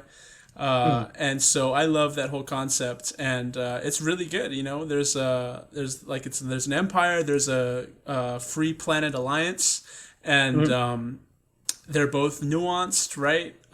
One has more resources than the other, and the Free Planet Alliance is like a democracy, kind of like America or any other place, and it's like all the problems that come with that. Like there's, corruption is a big part of that, and the entire time, and then there's the Empire, which is like more rigid and like not everyone, like there's class systems, right? There's the nobles, there's like regular people, and it's really super interesting and intriguing. So I actually got through the first season of that finally. I've been trying to watch it for a while, but that's been super awesome, super fun, and Julie actually started watching it with me, which is cool. Cool. But when we've gotten into a routine, I'll usually take the baby in the morning. I'll read the Bible to her, and we'll do our thing, and she gets ready for a nap after that. And then I'll put on that show, and I'll just like rock, and we'll watch like one episode, so she falls asleep. Yeah, but it's super fun. I can talk about that for a while. But yeah, so as far as anime, we're starting to watch some of that stuff. Like I mentioned before, overall we've kind of been plowing through on a mission as far as Daredevil season 1 and 2. We watched Punisher season 1, Jessica Jones season 1, and we're midway through Luke Cage. Okay. She hadn't seen many of them, so she really appreciated them. Obviously, they're some of them are a little graphic, but it's Yeah. we've been able That was to always the tricky part for me with get through it. Jessica Jones and Luke Cage is especially like it's like even the Punisher. It's like like they have a quota. There needs to be like some type of sexual like innuendo going on every other episode, or we'll lose ratings or something. Right. I thought it was interesting. It was interesting when I first seen these scenes. I was like, this is Marvel, and I was like, okay, yeah, I guess. Like you could totally tell the same message, just ended a lot sooner, but they go on for like minutes at a time, right? Yeah. But yeah, that might just have something to say for like how today's day and age. A lot of shows are doing that, as far as I realize that's sort of it's more prevalent in today's society. Right. But yeah, so those have been fun, really good shows. If you haven't seen them, recommend them. Tim Dolan seal of approval. What else? What else have we watched? Okay, so I guess that's what we've been watching. And then as far as video games, I've always kind of struggled with this thing. I don't finish many video games. I don't know if we've talked about that. Yeah. You shared that. It's probably a problem of like time management and just like I get distracted, and even giant games. I love games like Skyrim or Fallout that have giant worlds that you can explore. But all the side quests and stuff, inevitably, I never finish the game because I'm so distracted with the stuff going on. So games like that, and then as far as being busy, and I'll be working on something, homework or a project or whatever, and I'll think in my head because I'm a little bit bored. It's something I don't want to do oftentimes, and I'll think, oh man, I'm doing this now, but it'd be awesome. As soon as I get time, I want to play this game. Or I want to watch this show, or I want to play this board game. Like, it's going to be great. And then as soon as I'm done, I actually have free time. I find myself oftentimes just in a trance, like, okay, what do I update all my games? I'm making sure everything's ready. And I'm like, it takes me like 30 minutes sometimes to like find something to do. Yeah. Interesting. And I'll just like, oh, I kind of want to play this, but not like, nothing screams out at me, right? Sometimes there is, but it's not too often nowadays. And a lot of times I've come up with a system where I tell myself, all right, if this amount of time has passed, you pick something and you just play. Because once I play it, I'm like, oh, this is super fun. Awesome. Yeah. Or I'll just work on something else, right, with that free time. Yeah. But I've been playing, the wife actually started playing Frostpunk, which is kind of like... Frostpunk, yeah. You ever play any game where it's like a city builder? There was a game I used to play, but it was like that was like years ago. But so how does it work? So the setting is like there's a giant like ice storm that's come over everybody. Are you familiar with steampunk, where it's like that kind of like uh, it's like Victorian era, but it's like high technology. Um, kind of it looks like older technology and detailed, like with brass and whatever. But they get to like it's high tech stuff. You know what I'm saying? Is the angle always like you're looking down and you're Yeah, yeah. fixing? Okay, I think I've actually watched a friend play something like that. Okay, but Okay. so it's called Frostpunk because the world is like overtaken by snow and everything. And so what's really interesting about this game is you're trying to build the last city on Earth. You're migrating from London to go somewhere that's, I guess, a little bit warmer. You have a giant generator that you're taking with you, and you're Oh, basically no. restarting civilization in the sense like all the moral and decisions to be made. You go through and you're a leader of this town, and you have to send people to out in the snow, and it's always below zero. Like it starts out like at -2, and then just gets worse, right? So Goodness. you have a generator that you have to keep alive and sustained with coal, otherwise it will get cold and people will get sick and die. Wow. So it's a concept of struggling for resources and trying to build a city, make homes for people, make shelters for people, make food and medical supplies for people, right? Mhm. So you're sending people out in the snow to collect coal, to collect wood, to collect steel and other things, right? And so you have to make sure if you don't have, it burns 6 coal per hour. So if you don't meet that quota, the generator shuts off and people get mad. There's a there's a discontent bar and then a hope bar, and the game Wow. changes every decision, everything that happens. Like, oh, people are cold, discontent rises, hope lowers, right? Wow. Oh, that's rough. And then you can sign laws every day or every half day. So there's a lot of kids running around. There's a lot of work to be done. You want some child labor? Sign that law, and hope will go down. Oh, You get more oh, done. You're able to be more efficient. that's so funny. Or you can choose to have the kids go to like a care center, but you have to build that care center, which costs resources, which might be better spent towards feeding people. Interesting. So you got to make those decisions, and then each one branches off to other laws. Like, so if you were to and Julie was really upset about this because she thought doing child labor would lead to something that it didn't. So if you build the care center, it's like a school, and it teaches them to be apprentices of like engineers or cooks or whatever. So you have more help, more, because there's workers and then there's like engineers and other things, right? And so workers can do whatever, but engineers can only do specific things that you need. Mm. So if she built the school, she could have had the kids learn to help the engineers and have more like special workers versus the regular workers, right? Oh, this is complex. It is. It gets, yeah. But she chose to have the kids work, and so she can't do that, right? And there was something that came up. One of the kids got hurt messing around, right? And you can decide: do you reprimand them or do you give them the day off? And that will have, okay, hope will rise or discontent will rise, right? All sorts Wow. of decisions like that. Wow. That's wow. It's a really fun game, and they actually just announced Frostpunk 2. That's going to come out soon. But yeah, I love that game. It's awesome. All the moral conundrums you got to think about. It's like putting yourself in that scenario and making those decisions. That's what everyone loves. Same thing we just talked about with Walking Dead and other stuff, right? Wow. So That's yeah, wow. that game's super fun. Highly recommend it. It Yeah, I could talk about that for a while. But so she's really enjoying that. She likes it a lot. Cool. And Cool. we've Not so complex. yeah, Wow. yeah. Any game, I love games that just thought provoking, make you make those decisions and actually have an impact. And so I Yeah. played the game, and if you piss them off enough, and Julie got close within the first couple days, which I didn't think was possible. She kind of created a perfect storm in the sense Oh, that like she made some promises that she wasn't able to keep, so the oh discontent rose a no. lot. And then she ran out of coal, so the generator stopped right as the temperature was dropping like 20 degrees. So all that stuff combined led like someone was like, "Look, the people are pissed. You need to make some changes, or like you will be removed." So she had 2 days in game time to like get discontent below a certain threshold, or else.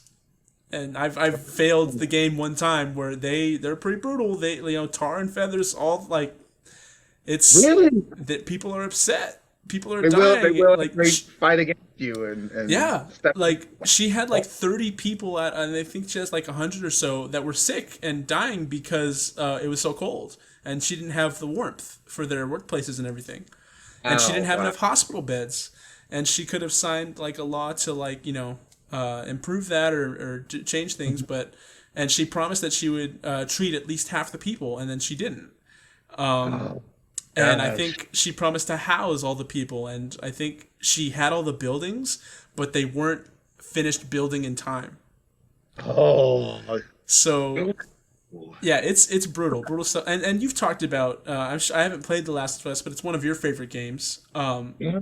All Oh, those yeah. decisions you got to make, right? It's the same. Like Yeah. it's not a top down where you're building a city in charge of people, but you're playing as Joel and making decisions to protect a young girl and everything, and it all is relevant, is it not?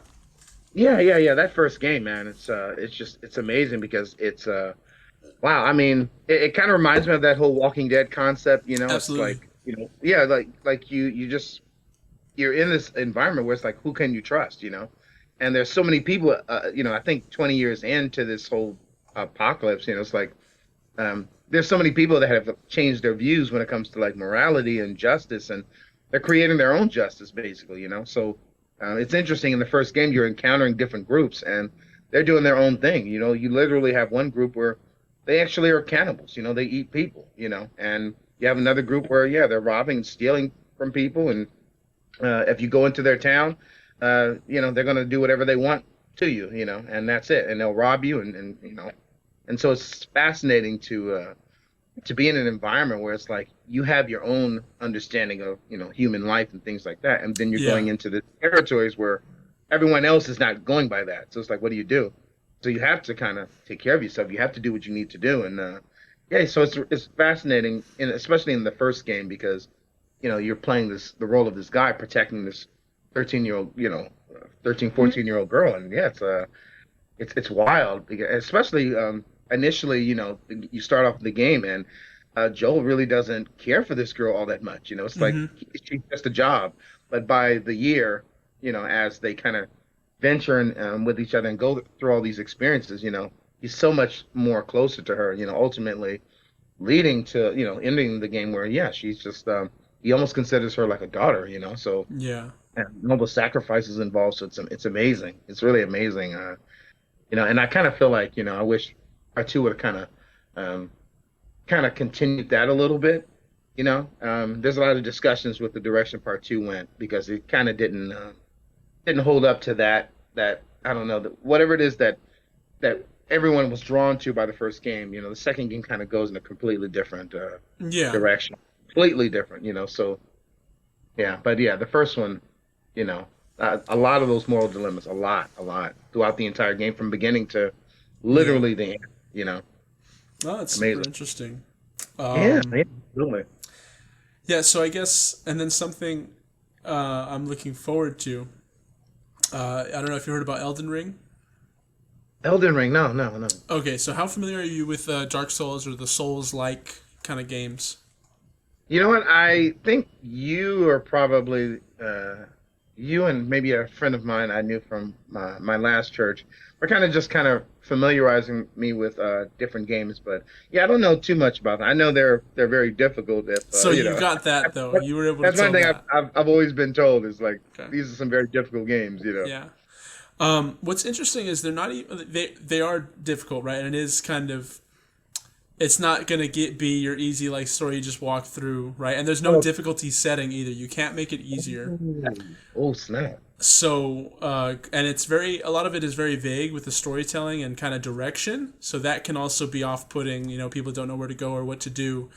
Hmm. The game will kind of tell you you'll go in one direction and you'll get your butt kicked, and it's really hard. And that kind of is supposed to encourage you to go another way, try another route.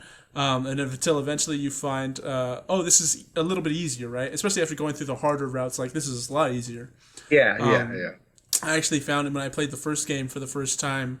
I went. Oh, there's a place called Firelink Shrine, which has like it's like the main hub, and it's like five kind of different pathways you can choose to go down. I went down Okay. like all four before I got to the one. Oh, this is what I'm supposed to do.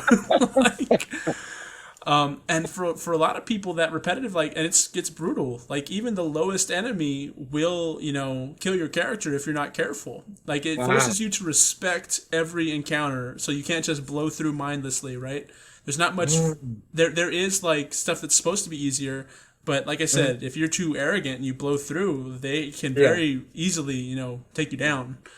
Wow, wow, wow. So no, I love those games, and it's about like persistence and everything. And there's even a theme in the game about like undead and turning hollow. All the Most of the enemies in the game are undead, and it's supposed to be people that have lost their will to go on. And you meet other characters in this world that are humans as well as you, and depending on how far you talk to them, exhaust their dialogue, and push their story forward. They will come and help you with boss fights, or their story will end. They'll die in a certain place, and you'll find their remains. Oh, interesting, interesting. So it's kind of interesting because, like I said, the game's hard, and people that play but then they fall off. The lore is kind of like they went hollow. Their Oh, character, wow. because they just couldn't stand it anymore. It's a big theme of like they just go insane after a while, right? Oh, So yeah, it's super interesting. It's a very cool game, and it's hard, but the gratification of beating something and like, oh, I did it, like being, and it's boss fights and stuff, and really interesting world building, and the setting is very unique. So that's also intriguing. was it like medieval times, sort of? Typically, yeah, fantasy setting, right? But so yeah, it's those games are good, and you did get a good. They are pretty hard, but they're definitely worth it if you want to give them a try. There's also varying variability with different builds and weapons you can choose. You can, when you level up, you choose what stat to improve, and you could just put all into health, and then it'll be really hard to kill you, right? You can, but also stamina matters because every time you swing, it takes stamina. Anytime you block, it takes stamina. Anytime you run or roll, dodge out of the way, it takes stamina. So health and Dang. stamina are pretty pivotal. And then your damage, you can go with strength or dexterity or Mhm. magic and stuff. So it's got all that stuff, right? Oh, oh, And interesting. the game is hard, but once you kind of get past, like I said, that like if you can get past that, like this is going to be tough, you're going to learn things, and if you can still play, you Mhm. learn that you can grind it out in any area. You can just keep fighting, get stronger, get levels, and then it'll be easier because Mm. you're stronger and you will be overpowered for that level, and then it's not hard. Mm. So there's no limit to how much experience you can get. So if you wanted to, you could just make the whole game easy, chunk at a time by spending some time and getting stronger and then doing it. You know? I've heard some guys doing that, just getting stronger and stronger and then just wiping out the rest of the game because they were so strong. Yeah, so it's in the sense it is hard, but it's also there's options. You're not, doomed. But so yeah, they're making a new game called Elden Ring. Okay. And it's the same concept, the same. I don't know how connected they are lore wise. I know they got George R. R. Martin to help with the story and the setting. He's the writer of Game of Thrones. Oh, okay. Yeah, yeah. So they got some of that there, and essentially, I can't. I have to look more into it. I forget if it's. I don't think it's an MMO. Like it's supposed to be like massively, online. But there is a lot of aspects to that with the game.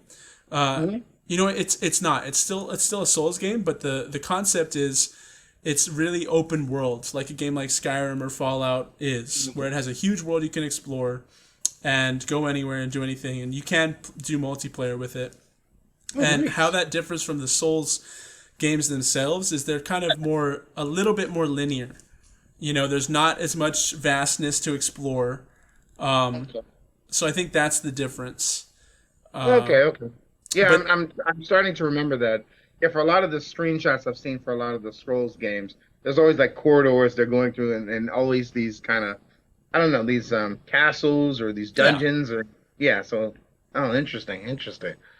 Oh, Yeah, but it's so I'm looking forward to that. Trying to debate whether I'll get it like on release and like play it. Might stream it or something. I haven't streamed in a while, but I think that'd be a fun thing to get into if I have the time. So still okay. debating. I might pick that up or not, but I am excited for it. Nice, Um, nice. yeah, that's Okay, probably a okay. good place to kind of transition here. Yeah, yeah, yeah. Sounds good. Okay, so the next kind of chunk would be, it's not labeling, but philosophy or anything really kind of in between. Not so much entertainment or religion, but just any other topics that are relevant that we wanted to discuss.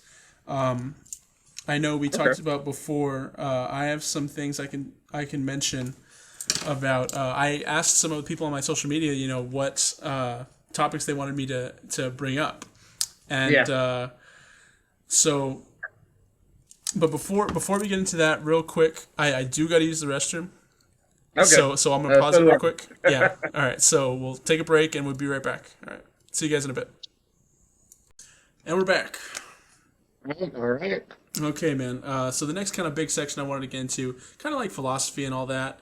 So Mm-hmm. I think one thing we talked about when we were off recording was the concept of a third wheel, and this was brought Yeah. to my attention from a good friend I have, a former coworker, reached out to me on Twitter and mentioned, he was interested. Is it okay? What's the kind of like? How do you feel about someone third wheeling from a couple that's boyfriend or girlfriend or a married couple even? I guess, is it okay to hang out with them? And that's open to interpretation. Yeah. Obviously, Yeah. everyone's their own person. Do what you feel like, but no one's going to tell you you can't, right? But there's Mm, definitely social stigmas and everything that go along with it, and right. especially as someone that is maybe looking for a partner, right? That's all different things will play into it, and so James can actually, I'm married now, and James is single, and I think he'd have a really good perspective on it. So yeah, let's talk about it, James. Let's open it up. Yeah, yeah, yeah. It's so funny because you brought this topic up today. That we can explore this, and I've had a handful of experiences that I thought were very educational regarding this, but there's one in particular that I actually want to share, and maybe we can kind of discuss that a little bit and just Sure. start things going. But I believe it was my maybe early to mid 20s. My brother, who was still, gosh, I think maybe my early 20s or so. But my brother, who was younger than me by just a few months, met this lady, completely different culture out in the city of Walnut. So yeah, so I remember. I don't. He was having car issues and stuff like that. So, but he was, working class citizen. I think he was making preparations for going in the military. Already had his associate's degree. Very intelligent guy, and definitely gonna have to introduce you to him. He's really cool. Awesome. Been in the Navy. Yeah, been in the Navy for gosh, almost 20 years or so. It's like yeah, about 15, 16. But yeah, but he was having car issues at the time. So what he did was he kind of made a deal with me, like, hey man, if you are the driver, if you just kind of help me out with just driving me out to this location to meet my new girlfriend, man, I don't mind paying for your gas as well as like if we go eat, I'll pay for your meals, and That to me sounds I like was a like, nice ticket. well, yeah, yeah. And to me, I was thinking, well, he wants to see his girl, I mean, I've always been sentimental in that respect, so I was like, well, sure, why not, And I remember, we met his girlfriend, and that was a whole thing in itself. Is I think there was like an age gap, and the mom wanted to talk to him, but she seen that he was a guy that had good intentions and stuff like that, so Yeah. she made an exception, But I remember just I didn't really think nothing of it. I thought, oh, okay, that's cool that I'm a part of this, and my family was always close with this sort of thing. So, but I remember the idea was for my brother to actually connect with his girlfriend when we go out, and then like she had a friend who was I have to say like extremely an attractive lady, very attractive lady, like one of those ladies that um, like universally attractive, like any man who Put walked in like together well. yeah, yeah, yeah, yeah. There you go. Yeah, you would say, okay, this is a really, and she kind of knew it, but I what I liked about her personality, for the friend is she, kind of was fairly humble lady, But what I thought was interesting is that we visited out. So we went to Walnut maybe three separate times, and I think it was like I don't know. It was always like within I don't know 2 3 months. We at least went three times, and I remember each time my brother did the same thing. It's like, hey, I'll pay for your gas. I'll pay for we go to Chili's. I got your meal. So I was like, oh, sure, okay. So I'm the driver, and which was cool. A But what I noticed chauffeur, one that might say. yeah, basically. And I didn't mind. It's my brother. It's like I wasn't doing anything else. But I remember each time, he of course was with his girlfriend, and we always brought like a guy with us. And it's funny because like each a time we brought like a different guy. Like I think the first time we had like one of our relatives that we grew up with joined us. But we always brought a guy to try to potentially connect with a friend, Yeah. the very attractive friend. And I remember each time, whether it was the first, second, or third, even though we had like always a third guy with us for the friend, I think eventually kind of had like the first time around, I think we went to Chili's or something, and I kind of felt a little difference. Like, yeah, I'm here. Yes, I have food. Yes, I'm covered by gas, but I don't have a lady. I don't have a lady. Like, and I didn't really think that much of it. I was thinking, okay, well, I already knew the situation before I got here, so Yeah. and I think the No, first time you're around, just gonna stand up and be like, wait, I can't do this anymore. yeah. So the first time I was like, okay, well, I mean, we're all hanging out, and but I think the second time, I don't know, we went to, I don't know, I forgot what we did, but we had like a whole evening of events and not, during the night where we all hung out, and the group, they all kind of dispersed, and just went, one group, my brother and his girlfriend went for a walk, at this park, it was getting late. And I think the guy that we brought for the really attractive friend, he, was trying to try his luck, trying to, hang out with her, and they went on for a walk. And I'm in the car, and I was just sitting there. Wait. So And they went out of the car. They were doing activities, and you were sitting in the car. yeah, yeah, and it was starting to get late, so it was kind of like, and they kind of like dispersed.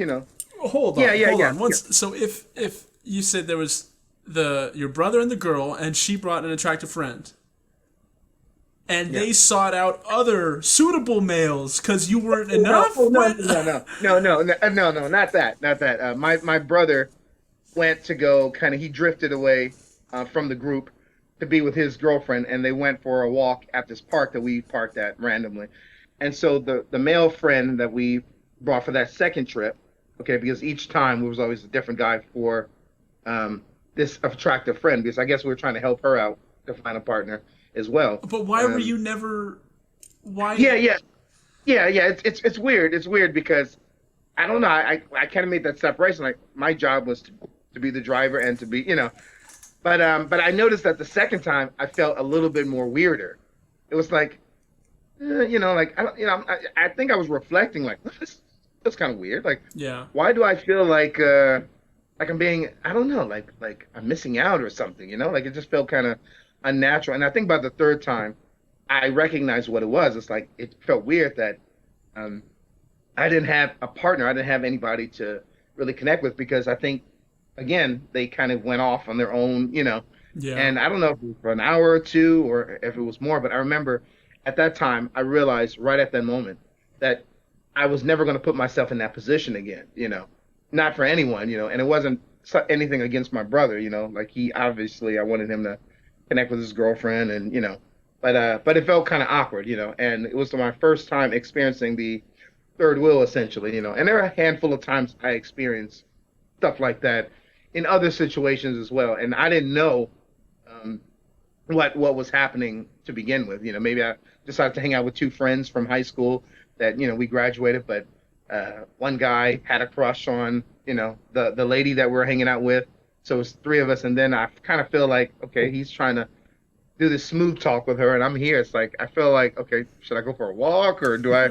And us guys like we know like okay, he's obviously trying to connect with her. So let me just let me go get a call. I need to go make a call. Unless you're a competing male and you can out suave him, you can just use his words against him and poke at his flaws. Then you're seen as the hero. It's funny you say that because my brother that I was talking about earlier, he did actually do that very well Really? growing up. Yeah, yeah. We were always, it was like, four of us, it was me and three others, and we hung out together. We grew up together. But I noticed anytime there was any girls around, like even if we went to the park and we were young, like he would immediately start like attacking us, Yeah. No. like, and I was like, what the heck is going on? Why is he attacking us all of us? And There's then a I was running saying, joke that like as soon as a lady enters, all your friends get real funny all of a sudden. oh yeah, oh yeah, Yeah. oh yeah.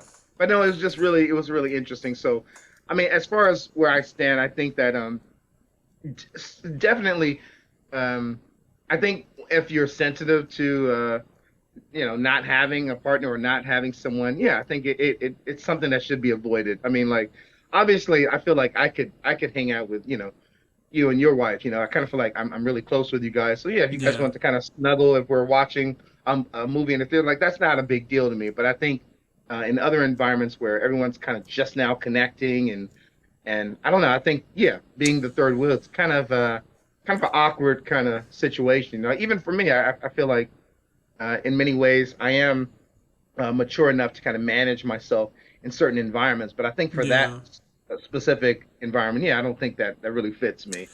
You know. That's interesting. I think there's a lot to be said about. There's a lot of factors that go into it, right? Some of the stuff you might describe is like if it's a new couple and they're in the infatuation stage and they are all like goo gaga, like kissy, all that stuff, right? Like you mentioned, like if we were like if we went to a movie theater, James, we're watching the film. Like we ain't bringing a blanket, we ain't doing it. Like you don't have to worry about if it was with us, right? You wouldn't Oh have to yeah, yeah, worry yeah, about like yeah, they're in a relationship, they're doing their thing. I can be like I don't want to present that awkward situation. yeah, yeah, I would hope in most of these situations. I mean, obviously your scenario is a little different. They needed transportation and you paid for your food and stuff. But I would yeah, hope hanging out as a group, as a collective, was the overall goal versus just him and the girl. And in that situation, it's a little different. But the fact that she brought a friend and you brought another guy makes it seem like it should have been a group activity, but it turned into two couples that both are infatuation stage or one is trying to get. And in yeah, that yeah, scenario, it can be what's called multiplied over again, right? So I yeah, can yeah, definitely see that for you. yeah, yeah, yeah. It was definitely awkward, and don't get me wrong. I mean, there are some situations where I found myself in a situation like that, and it wasn't that big of a deal because there was an understanding that we're obviously a group, so I don't know, like kind of like what you're alluding to is there are people like yourself that you kind of it's like if you're agreeing to hang out with that third person, so to speak, like there's just an understanding that any little side little whatever that can come later, that can be Yeah, later. We're with this person, so yeah, I mean, I don't really fault my brother or myself so much for those situations because I kind of feel like, yeah, I kind of, I kind of knew what was happening to begin with, but I think it was the first time I experienced being the third wheel, and I realized like, oh yeah, this is I don't think I like this, and I don't yeah, think I recommend this, and not if you're sensitive to that sort of thing because yeah, it's like yeah, you see like my brother's walking in circles with this girl at this park, and he's connecting with her, and he's initial stages, so he's like really into her, and it was nice to see, and then you have this other lady who whatever guy we brought was trying to woo her, and I just thought it was very fascinating, but yeah, I mean, I think if there's an understanding of like a group thing, and that's one thing I love about like more Christian circles is most of the time that's the situation. No one drifts off. There's none yeah, of that. Yeah, that's just an understanding with a lot of Christian groups is even if a guy is eyeing a lady or whatever, like he knows to uh, do that at another time to ask her out at another time. It's not hey let's do this now. Let's go drift and walk from the group. Like yeah. yeah, yeah. There's just an I understanding of I think it's important, like I said, to distinct who's in the infatuation stage and who's not, right? With new couples and because that's going to impact it a lot. Like you're a lot more touchy feely and just, my friends always gave me and Julie crap because like during breaks in high school, she would just like snuggle up to me like all the time. And yeah, I mean, I didn't think I was like sweet, cool, but it just I just was off putting sometimes. And we would all hang out together. We like the same things and everything. And I think that has to be the focus typically when you're going to Yeah. hang out. You're going to do an activity, you're going bowling or something, right? Hmm. Maybe like one time, oh, you're getting a little too lovey dovey, Yeah. and then the third Yeah. person I've seen online, like, oh, they're taking a picture, making a joke out of it, right? Yeah. Yeah. Third wheeling. As far as like sustainably, like if you have a group of friends, hopefully, they're long enough in their relationship when they respect your time enough, you can all just interact and enjoy each other's company. Absolutely. I think it's very different when the scenario you described is more like you were a chauffeur to a double date that Yeah. occasionally Yeah. got food, and that doesn't sound like a win-win for anybody. Yeah, yeah, yeah, I agree. And honestly, I mean, it was the first time I experienced something like that, and I figured, okay, well, I'm gonna help my brother out. But yeah, it was like it was strange because I was reflecting on the fact that although he was covering me, ideally, financially, so I wasn't really losing out financially at all. It was just but yeah, you kind of realize like, as a human being, especially where I was at that time, it's like, hey, I want a partner too. I want to walk off, and hold hands with somebody Yeah. too, but yeah, so it's it's funny you mentioned what you mentioned in regards to like the early stages of your relationship, because I don't know if you remember, but we were going through Resident Evil 6 at one point, and Yes. We beat that one too. That's right. I we forgot did. for a second. We did. Oh Yeah. yeah, yeah. You were the first person I thought of, and I was like, man, there's like what 3 to 4 different campaigns. So, and each of them are like 8 hours at least. Yeah. So I was like, man, we have some work to do. Yeah. And I don't know. I think I may have like I was off, so I like stayed with you and your mom and your family. Like I don't know. I think I was like, I was just like I don't know, I was like around so we can just play and wake up and play all We day and got it through in like a week, I think. yeah, I yeah, something like specifically remember like I like cooking ovenable like hot wings, and I tried to make fries in the oven. They were just that. the most disgusting, barely cooked like Yeah. fries, but we That. we I didn't remember mind. this. We were We just trying like, to like, yeah. But yeah, one of the things that I remember about that time was, at the time you kept anytime we took a break, anytime we paused the game, you would text this girl, Julie, and I kept thinking, what is going on? Let's get back to this game. Who are you texting?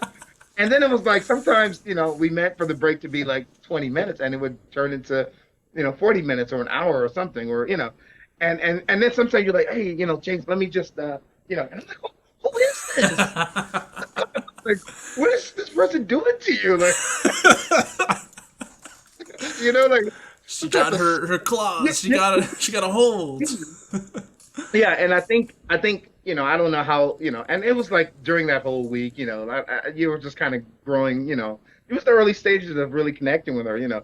But I think it occurred to me like, okay, this is probably like your first like real relationship, and this is the early stages. And then I remember you telling me like you weren't sure was she even going to give you a chance initially and that kind of stuff. So I was considering like, okay, this is actually something like, this is something bigger than a video game. This is Yeah, something. yeah. So during that week, I actually did kind of like, I felt like I was maturing a little bit and saying I have to give, I can't.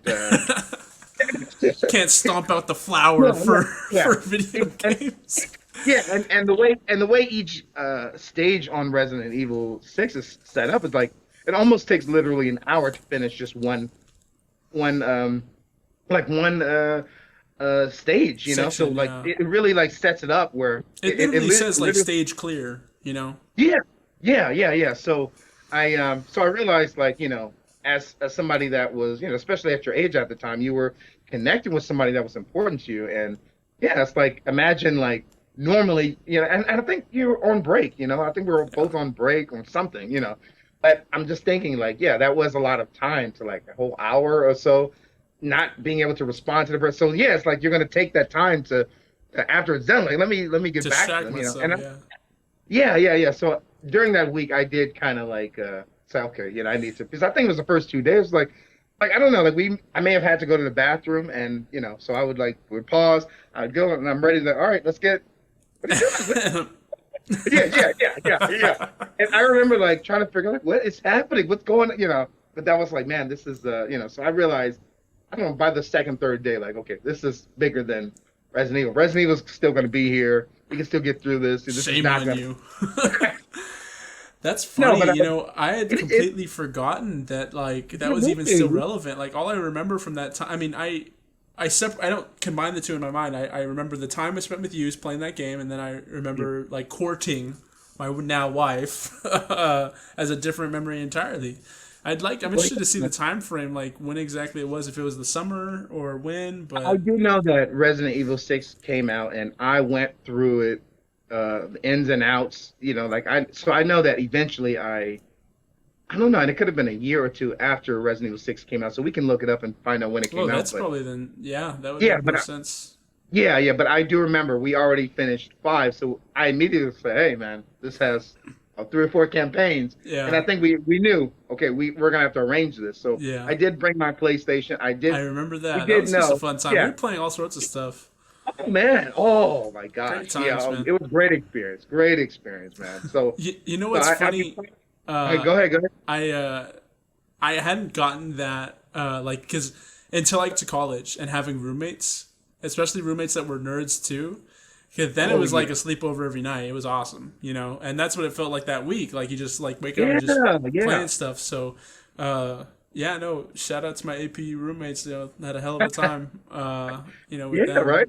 and Yeah. No, I have to say, man, I really because even for me, like I've always been particular about the men that I've connected with, because I feel like it's been very difficult for me to find like real genuine male friends, that I can mhm, actually connect with. A lot of them it's always been just like the same type of things, money, sex, and power and that kind of stuff. So it's always been very difficult to really connect with guys. Like even when I spend time with them for hours at a time. Usually after a while, it's like after 2, 3 hours or so, it's like, okay, well, all right, thanks, man. yeah, We yeah, we gotta hung go out on. and see.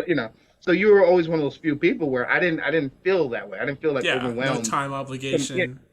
yeah. So it was nice. It was nice, and I think we also knew like it was okay to take breaks too from conversations or from gaming or from hours at a time. It's like, hey, you do your thing, I'll do my thing, and we'll reconnect. Yeah, So we understood that, but it was very helpful.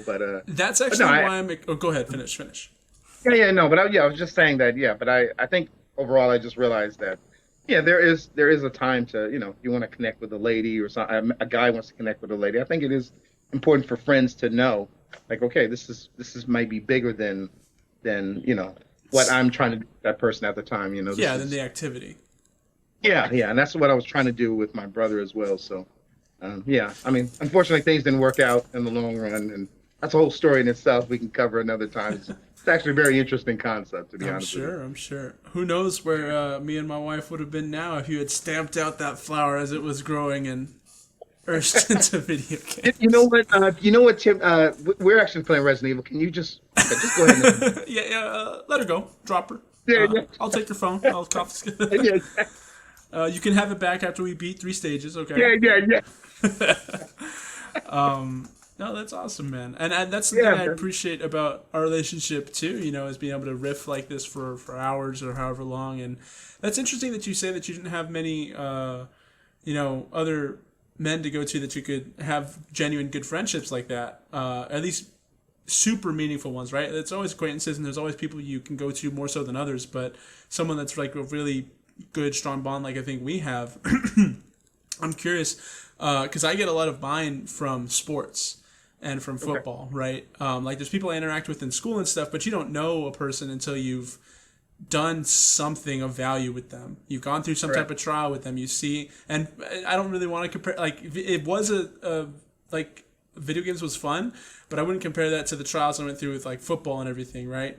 Well, yeah. We That's very different. Yeah. yeah, it's still like you spend a lot of time doing something together that's going to build any relationship, and I appreciate what we Yeah. did, and we're more, friends more so than a lot of my football friends. Even you're one of my, best friends, and so it's that's what I'm saying. But for football, I got a lot of friends through that. So did you compete in any sports as you were growing up, or anything like that? And You know what? Honestly, it's funny because all my life I've always been asked, did I play anything? Because because of my build, everyone yeah. assumes football or I always, do. I'm always. not gonna lie. I do love going through the store and like the old guys like you you playing something, right? Like, and I'm like, yes, sir, yes, sir. Yeah, it's funny because I can be at a stoplight, and the guys are like, man, you see, did you see so and so last night? Like the Rams game, or did Yeah. and for me, I don't really watch sports, so it's like, and Well, I used that's to a just whole kind of, different thing I too. used to Yeah. just pretend. I used to just pretend because I used to think like I don't know what to say. Like I'm a guy. Like this is America. I'm It's in what Los we do. Angeles. Like yeah. So I used to just pretend like there was a man. You see Kobe last night? And I'm like, hey, yeah, man. And all right, I'll see you later. Because I don't want them to ask me any questions. Um, but no, I kind of feel like a lot of my real genuine relationships kind of started surfacing when I actually became close to God. That's Okay. when, yeah. Because I realized that there was a big difference between like my relationships with people that were sort of in a way like they could be strong to some extent, but they didn't really transcend like into the spiritual realm and eternal things. It was like and maybe we can get into this in the future, but yeah, I've had some really people close male friends that Hmm. really disappointed me. Even years later, 5, 10 years later into our relationship, disappointed me and showed me that they were not faithful, they're not loyal, like they were so engulfed with satisfying their flesh that they were okay with What do you mean by um faithful? Like to the religion, to God, or to like uh, themselves, or what? yeah. I mean, honestly, I had a situation that I remember just connecting with a lady one year, and I just thought, wow, this lady, like we seem to really, we're getting really close, we're getting really acclimated to one another. She's sharing a lot of her uh, most intimate parts of who she is. I'm doing the same, and yeah, I was considering like, okay, maybe there's a reason why I'm connecting with this lady. And I remember, she started introducing me to a lot of her friends and family, and we didn't like say we were dating or anything, but we're always hanging out. So she was just introducing me to a lot of her friends, family members, and she was like, "Hey, let me meet some of the people you know." So I said, "Well, sure." So there was a gathering one holiday where I actually included one of my male friends, and it just seemed like it just went downhill from there. There was alcohol involved, and he's flirting with her. She was somewhat flirting with him, and then like even after I thought things kind of died off and things can get kind of back to normal, I was finding out that they were keeping in touch and stuff like that, and then it just got worse. And so, but I realized at that moment that this specific guy, yes, he enjoyed the relationship he had with me. He enjoyed that, but for him, satisfying his flesh was the main thing. Got That it. was that was priority number one. And I feel like after that experience, just reflecting from the past, I realized it was always like that, and I was sort of ignoring it. I wasn't actually putting two to two together, and I don't know if I didn't want to see it or but I think after that situation, I was like, oh, this has been the situation. Even down to sometimes we're driving in the car and I'm have a sermon playing, and most people, you kind of say, okay, I'm in this guy's car, so I'm just going to listen to whatever he's listening to or whatever. And yeah, he was always uncomfortable with like spiritual things, always uncomfortable. And that was another thing. Like for so many years, I ignored that he was uncomfortable with that. He always insisted on listening to the news and all that kind of stuff. So that's just one experience. I had just a handful with other people, but Yeah, I'm um, sure. That's interesting it's that the diff. very disappointing. Yeah, that's interesting. The differentiation between like won't listen to the religion, but we'll listen to news and stuff. Because I feel like those are big two big topics, and they have like a lot of like core foundational like uh, engagement with a lot of people, Mm, and that can make or break some relationships sometimes. And so absolutely, I was gonna say like, oh well, sometimes not everyone wants to hear, but if I were that person, I wouldn't necessarily like just stay silent all the time. If it was a regular thing, maybe, but I would make a funny comment and be like, oh, put on some music or something. I don't know, right? If it mattered, Yeah. but they can want to listen to news instead, and that's kind of contradictory in my eyes because that's the same hyperbolic or not hyperbolic, but provocative tone, as like Mhm. religion would have on somebody. Oh, yeah. It's not That's a like a good point. neutral thing that I would assume, Yeah, that's a very good point. Yeah, So, I didn't think about but that. but that aside, I also think there's something to say as far as I mean, I'm kind of new to this Christian space. I haven't taken my religion super seriously for a long time until recently. I grew up a Catholic and everything, and I was growing up. I wanted to be a good kid and everything, and I loved it, and it was great. Kind of fell Mhm. off sometime middle of high school, and then like in college a lot, and then kind of came back to it. Just happy where we are now. But as far as so I don't have many friends based in that religion, at least until I went to Azusa Pacific University, Christian college, and the combination of the foundation of football with like religion and Christian values, meeting some genuinely great people, and I meet a lot of great people in all my aspects of life, and I love all my football friends. But there's something about those guys, and we still talk in a group chat, even though the team has disbanded. Like they canceled our football team, and I still talk to those guys, every so often. They're Cool. still talking That's to each other. cool. It's awesome. Really happy to be a part of that group. And then even in my high school, that group of guys too, like super impactful. So I can the melding of religion and football for me has been a big catalyst for that, right? So I can see how that would make a better quality friendships as far as wanting to stick together more. I can't say, because you mentioned how the flesh will always kind of take precedent. I don't know if that's necessarily a religion versus non-religious person thing, because to be fair, if you have a friend okay, let's just pure example. I'm not saying you do this, right? I don't think you would, but you're Okay. like one of like my best friend that is a strong religious belief. So I'd say you're my one Okay. and probably you know just one of the guys. And so if we were in a situation and there was this perfect honey girl, let's not say perfect, but like made all your check marks, right? Religious and everything, and Okay. was very attractive. And we were in a setting like I would be encouraging you first of all to like Yeah. Yeah. right, but Get her. Get her. Get yeah, her. yeah. But if it detracted from our relationship and it was kind of the focus of yours, I mean, I would understand from a certain point, because there's like how you are, and this might be another one of those situations we talked about earlier where it's like you think you're this person, but when you're in practice, when Yeah. things Yeah. get real, when a Yeah. situation comes up, you revert to ooga booga caveman Yeah. like Yeah. Yeah. base necessities, right? I like that. I like that. I like So that. that can be aggression to solve a problem. That can be like you're less civil, or that can be in courtship, right? Relationships are fundamental to us.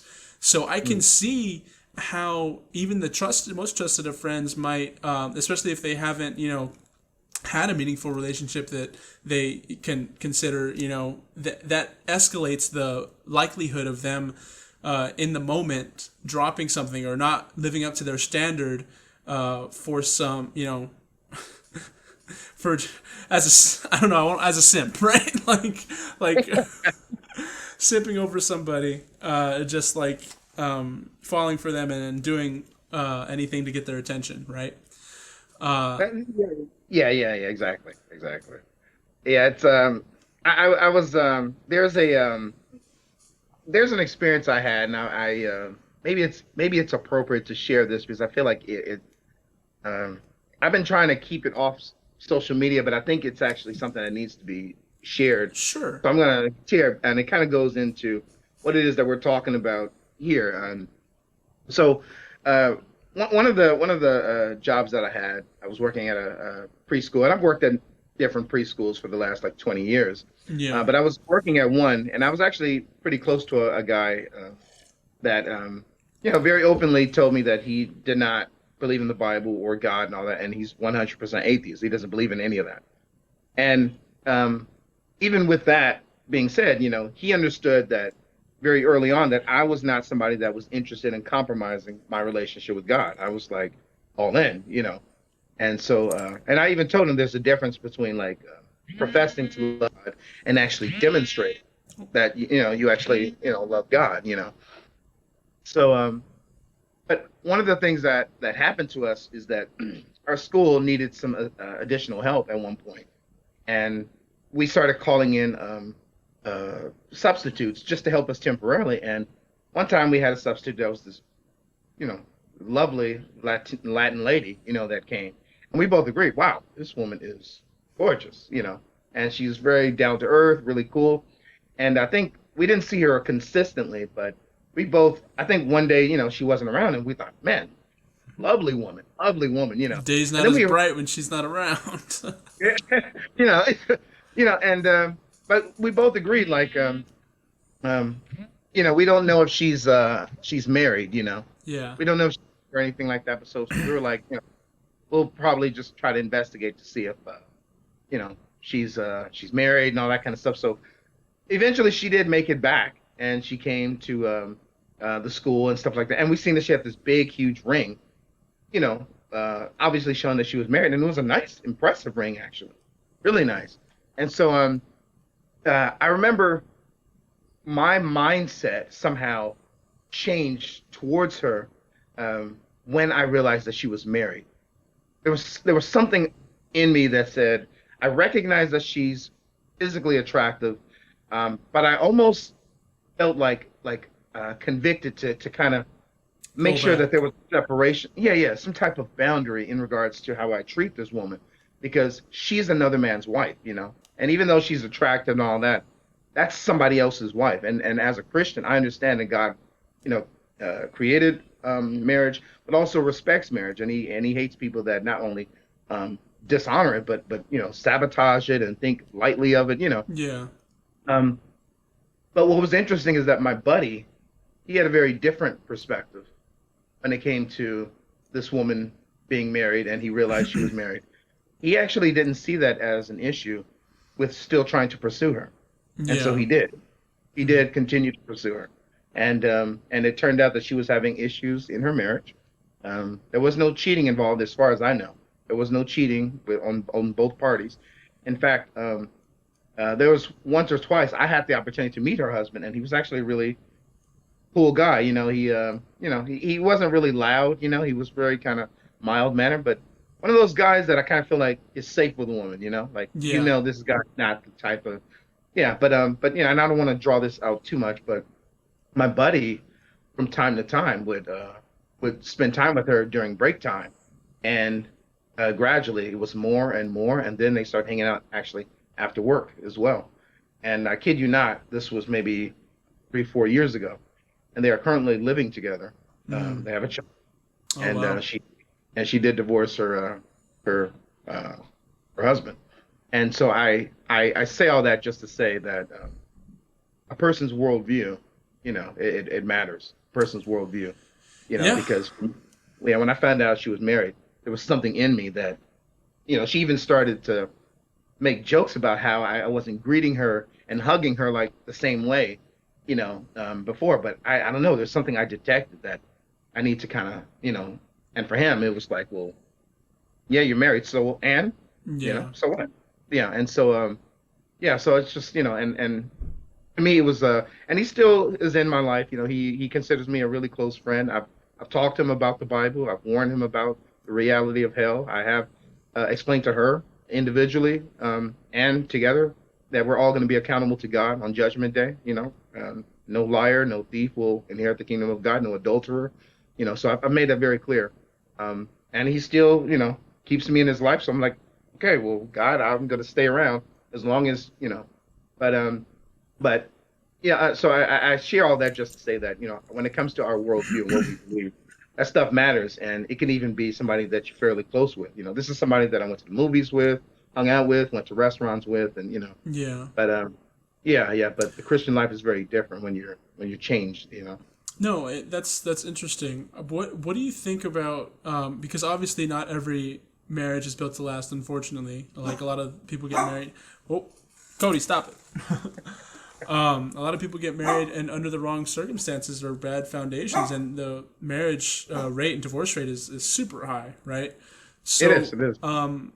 keeping that in mind, and especially not everyone takes the religious foundations to go into it to strengthen those foundations. So, uh, if a relationship is bad, or maybe a wife is being mistreated or not cared enough, do you think there's any scenario where it's possible to be happy to get out of that relationship? Whether naturally or not, and what is the other person, the outsider's perspective? Like maybe They're not trying to specifically like get them to cheat on. Like maybe it's not a pursuit, but just a friend, that a listening ear that occasionally, I don't know, I guess turns to something more kind of like that aspect. And I'm not trying to make light of what they did or anything. Okay. But a reality in this world is that most marriages don't last, unfortunately, Yeah, yeah. right? More than half, I know in the West don't survive. At least the So first one. So with that in mind, yeah. I mean,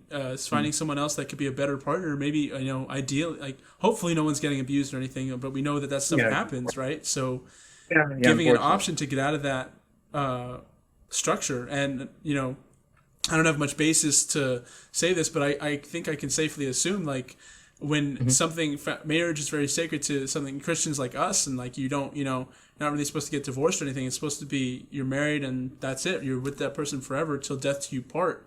Correct. If someone values that a lot, but it's an abusive relationship, right? That's also harmful. So is there give and take here? Yeah, yeah. Honestly, I'm glad you brought that up because I did start looking into that from the biblical text when it comes to stuff like that. Because Okay. um, what I appreciate is that God has covered um, these three. I'm going to say outs for a marriage. That's actually something that God will allow. The first reason is if your partner dies, you Okay. have the right to remarry. So that is something that I think we all kind of naturally know. Some people they don't move on. They kind of feel like what, I had this amazing person. I'm not gonna. There's no Yeah. reason to which is they're allowed to do that. The second reason is if the person cheats on you, and some people in some cases will go as far as even somebody looking at pornography and stuff like that, they will consider that adultery, on the heart as well. But when somebody cheats on you, so they're with a coworker, they're with somebody else, that is an out as well. Now, and I believe the third one is if a person just simply leaves, they simply walk away from the relationship. You know, And they that's just simply allowed walk. biblically? Yeah, yeah, yeah, yeah. So these three reasons are a reason for you to remarry. It's You're not allowed to walk away. Yeah, the idea is that But when if you are left, if someone does walk yeah, away. correct, correct, correct. Yeah, yeah. Now, obviously, when it comes to like abusive relationships, the person is dishonoring the marriage covenant because they're supposed to be, you're supposed to be one flesh. You're supposed to be together, be one. So, yeah, obviously, if even if a woman is beating a man, and we don't talk about that enough, but there are abusive relationships where men are being attacked and they don't have the personalities to fight back against a woman. So they just take it. They get the black eyes, they get this, and then they don't want to openly share with the law or anybody else that they're actually getting beat up, or vice versa, women being abused. So yeah, obviously, yeah, that would be an out. Like yeah, they're violating the marriage covenant. Now I believe it's to understand that God would prefer to be involved in the relationship, and relationships can be repaired if He's being included. If both people start taking a different approach in regards to changing the dynamic of whatever difficult things are happening. But yeah. So you're allowed to walk away if there's a cheating involved, if somebody's abusing the relationship, and they're basically they're showing you like they're not honoring the relationship. But the idea really is divorce was not something that God ever wanted. And Jesus actually addresses that people say, well, hey, why did Moses allow us to divorce if God doesn't want divorce? But he said, well, Moses is the one that allowed that, but God from the beginning never intended Yeah. for that to happen. That was not a part of the plan.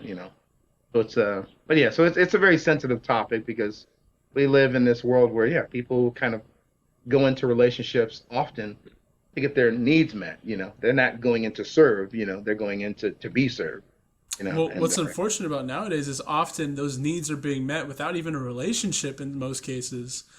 All these yeah, apps like yeah. Tinder and everything, it's all trying to, get, and you can get a relationship out of it. I hope you do. But it's just kind of sad for me, at least from my perspective, to see that so focused on the culture nowadays. Yeah, yeah, it's sad, and what's really difficult for me to see is more so the situations where guys uh, They're like, maybe they've already been married, or maybe they've weighed the options, and they're like, man, there's a lot I could lose if I actually got married to this person. So I will just be intimate with them. I will just cohabitate. We will just do all these other things together, but just leave the marriage out. And in a way, it's like it's very convenient for a secular man, somebody who's godless. It's very convenient because it's like you get the marriage and all the benefits of the marriage without the The marriage, like the commitment. responsibility. Yeah, so yeah, it's very dishonoring to women. And then, we all know we don't talk about it enough, but it can be more difficult for women to find a partner later on if they're abandoned. And for us guys, it's not always as difficult the same way. Like we can be 50 and 60 and still find somebody. But for ladies, like it can be a little difficult sometimes. So especially if they have children and other stuff. So it's Well, yeah, that's man. like a So, whole nother thing we can get into is the perception, men versus women of like what is oh allowed yeah, and yeah, what's seen as for yeah. That's women, another like thing. Yeah, their looks are such a integral part of it, for attraction just out of basis, right? And looks yeah, fade, and for men too, but a lot of yeah. times, it's just different. I And agree. there's a huge stigma, at least in the female community, about excuse me. Hmm. But they don't want to get old. They're doing all this stuff to like still look young and stuff, Yeah, counteract yeah. that, and it works for different people sometimes.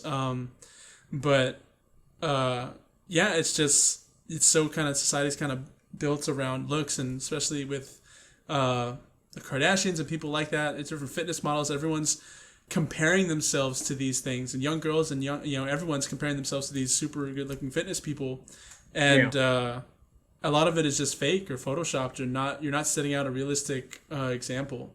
Um, Correct. Correct. yeah, that's not to say body positivity, like everyone should be fat and overweight. No, get yourself in shape, right? Uh, but but Yeah. yeah, no, I think overall health, it's all a part of it. That's yeah, it's interesting you bring up the looks thing because I always feel like that's especially in the Christian community, I think like that's almost like one of those areas that people are afraid to talk about because no Christian wants to appear, like vain. Nobody wants to Yeah, appear like shallow. superficial and stuff like yeah, there you go, yeah. And with the secular world, like that's okay. Like that's the bread and butter. That's everything right there. Yeah, And there's a lot of like dating coaches and stuff like that that's the main emphasis right there. And for those of us in Christ, the idea is yeah, that has a role, but the real priority should be, does this person love God? Because if you're with a godless person, it doesn't matter how handsome or pretty they are. You're gonna have some trouble. Could you imagine like having an argument, an actual genuine argument with your partner, and you're the Christian, so you're seeking God's word with how to conduct yourself with your partner, which is the honorable, the correct way. And they're, basing everything on themselves, because in their mind, they're God. They yeah, create their truth. So it's like, yeah, you get yourself in trouble. But, it's interesting with the looks thing. There's a verse in the Bible that I always allude to because I always think like this area about the whole looks thing is ignored, but it's in Genesis, I believe it's 29:17, where it's Jacob is looking for a wife and he finds Rachel. She's at the well. yeah, He's like, yeah, he's excited. He kisses her because he's still like so, you know, and he makes arrangements, I guess, with her father Laban to work 7 years yep, for her. yep, And because and the Bible even says like that he loved her so much that those 7 years went by like that. But what's interesting to me is in this area, the Bible actually makes a distinction between how beautiful Rachel was, not only with her personality, but physically she was beautiful. Physically, it makes a distinction between her and her older sister Leah, which yep. was yeah. And I think the only description we get with Leah is she was weak-eyed. She was weak. Yeah, They have verses talking about Rachel, and like she was weak eyed.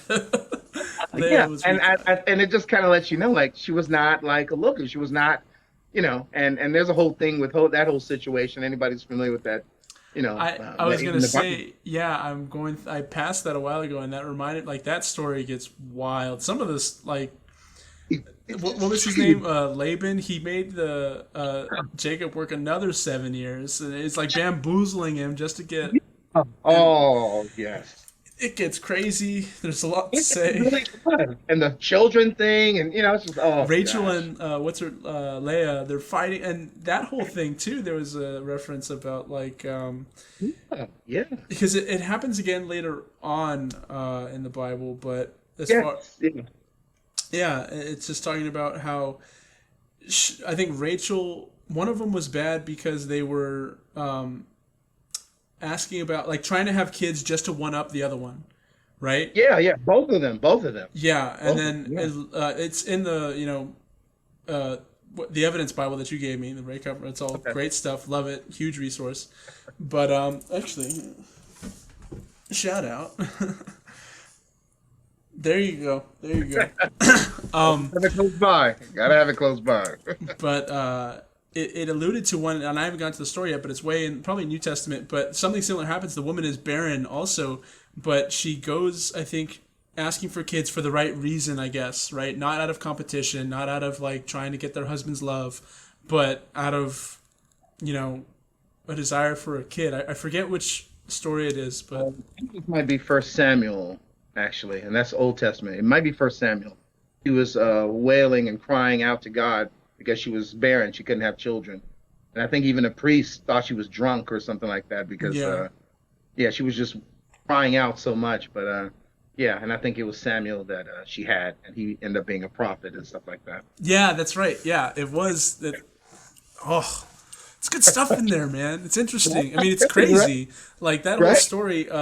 Like he ends up marrying Leia first, and he was like, "Bam!" Is like, "What did you do?" It's like, first of all, how do you not know? But Yeah. second, Well, for the record, he was Laban actually made him drunk and stuff like that, and then that's he right. supposedly went down to, yeah. So Laban knew what he was doing, man, and that it's funny because when I read that whole story, like it reminds me of a man's man, like like first off, like Jacob was really into Rachel, like you could tell, like man, this was like Yeah. she's hot, like he really was into her, and she was that she was connecting with him, and so I just feel like Leah, the sister, and Laban, they just made things so complicated, but it reminded me of human beings. It Hmm. reminded me of human beings, just that's how it is. That's how Yeah. it is, Yeah, it's so crazy, man. Yeah, that was a nice little discussion there. I like that. That was fascinating. No, absolutely. Wow. So I know this was supposed to be kind of philosophy. It kind of got off track a little bit to religion. That's fine. That's the next section we're Yeah, going yeah, yeah, into. yeah. Before we get off of it, though, I do want to kind of circle back to those relationships you had, friendships and stuff, and the foundation of those. And I think it's really important to get a friend group for men, especially like getting male role models or just a friend group that can like support each other and like really has each other's backs and isn't like just deceitful or half-hearted. That's Yeah. foundational for anyone's growth. A lot of my personal like branding and stuff I've been talking about, I say in my bio, I talk about faith, and I talk about fatherhood, family, and like a football mindset and stuff. All that's Hmm. like super important, self growth. But what I found, like I said, I got a lot of my good friends through football because we went through really hard times together and have Okay. forged as a team, working towards a common goal, putting your individualism aside to work as a team. That's astronomically helpful, and I think I love football so much because it gives role models to those that have none, right? And it's an opportunity to compete for those that don't have those opportunities, right? And it's such a positive force for building strong and resilient men in society. When like we've talked about before, a huge problem, with fatherless kids growing up. All these homes, absolutely. Yeah, that's a major part of a lot of the problems we have in our country today. And I think Right. kind of the way to solve it is like at home, right? Be that father, that role model that you didn't have for your kids, for other kids, Yeah. for anyone you Yeah. interact with. Yeah. Yeah, I thought that was really important. I wanted to get that out before we moved on. I was really curious. Like you said, you didn't have many good friends, and I was wondering Yeah, if thought initially, I sports was a mean, now big part that's of it. changed, but yeah, It's that's good. changed now, but yeah, initially it just seemed like I had a lot of associates, I'm going to say, and maybe I wasn't mature enough to recognize the difference between a real, genuine friend and somebody I associate with or someone I keep in contact with. Now I have more of a standard in regards to what a friendship is. Like you can Yeah. tell by, and sometimes I tell people all the time, like on my social media, like there's definitely people that we're going to meet throughout our lives that are going to come and go. And we should still honor those people while we have them, and those are temporary, the temporal relationship. And then you have the long-term relationship, like you and I. Like I'm going to die with, having you by my side, and vice Yeah. versa. Like, the difference. And so, and sometimes, people will surprise you and you kind of think, oh, okay, there's an associate, but then they become more, and then you have other times where it's like, you assume that this is a long-term person and really they aren't, you see the traits and like, oh, okay. But yeah, no, it's a very interesting dynamic, but I've learned to just appreciate all the relationships that I have while I have them, so, Yeah. I try not to make a distinction between, you know, like I still value them regardless, That's good, man. All Yeah, right. man. So, yeah, we can kind of close off the last big section we like to talk about in these is going to be religion. Alluded to a lot of topics before. Something I think we can start with is just the impact it's had on me, and I thank you for your suggestions of just open up your Bible, right? Growing up Catholic, I always knew like, yeah, you're supposed to read your Bible, but they never really it was always a reading from, right? It was Hmm. always like, we're gonna read to you the scripture. We're gonna tell you, and you could look in your little booklet that they have there, their version of it, but we're gonna show you what the word is, and that's not there. They don't get everything wrong, but when I went to Christian mass, it's the first time, or Christian, whatever, however they call it, Yeah, yeah, Catholic roots. So.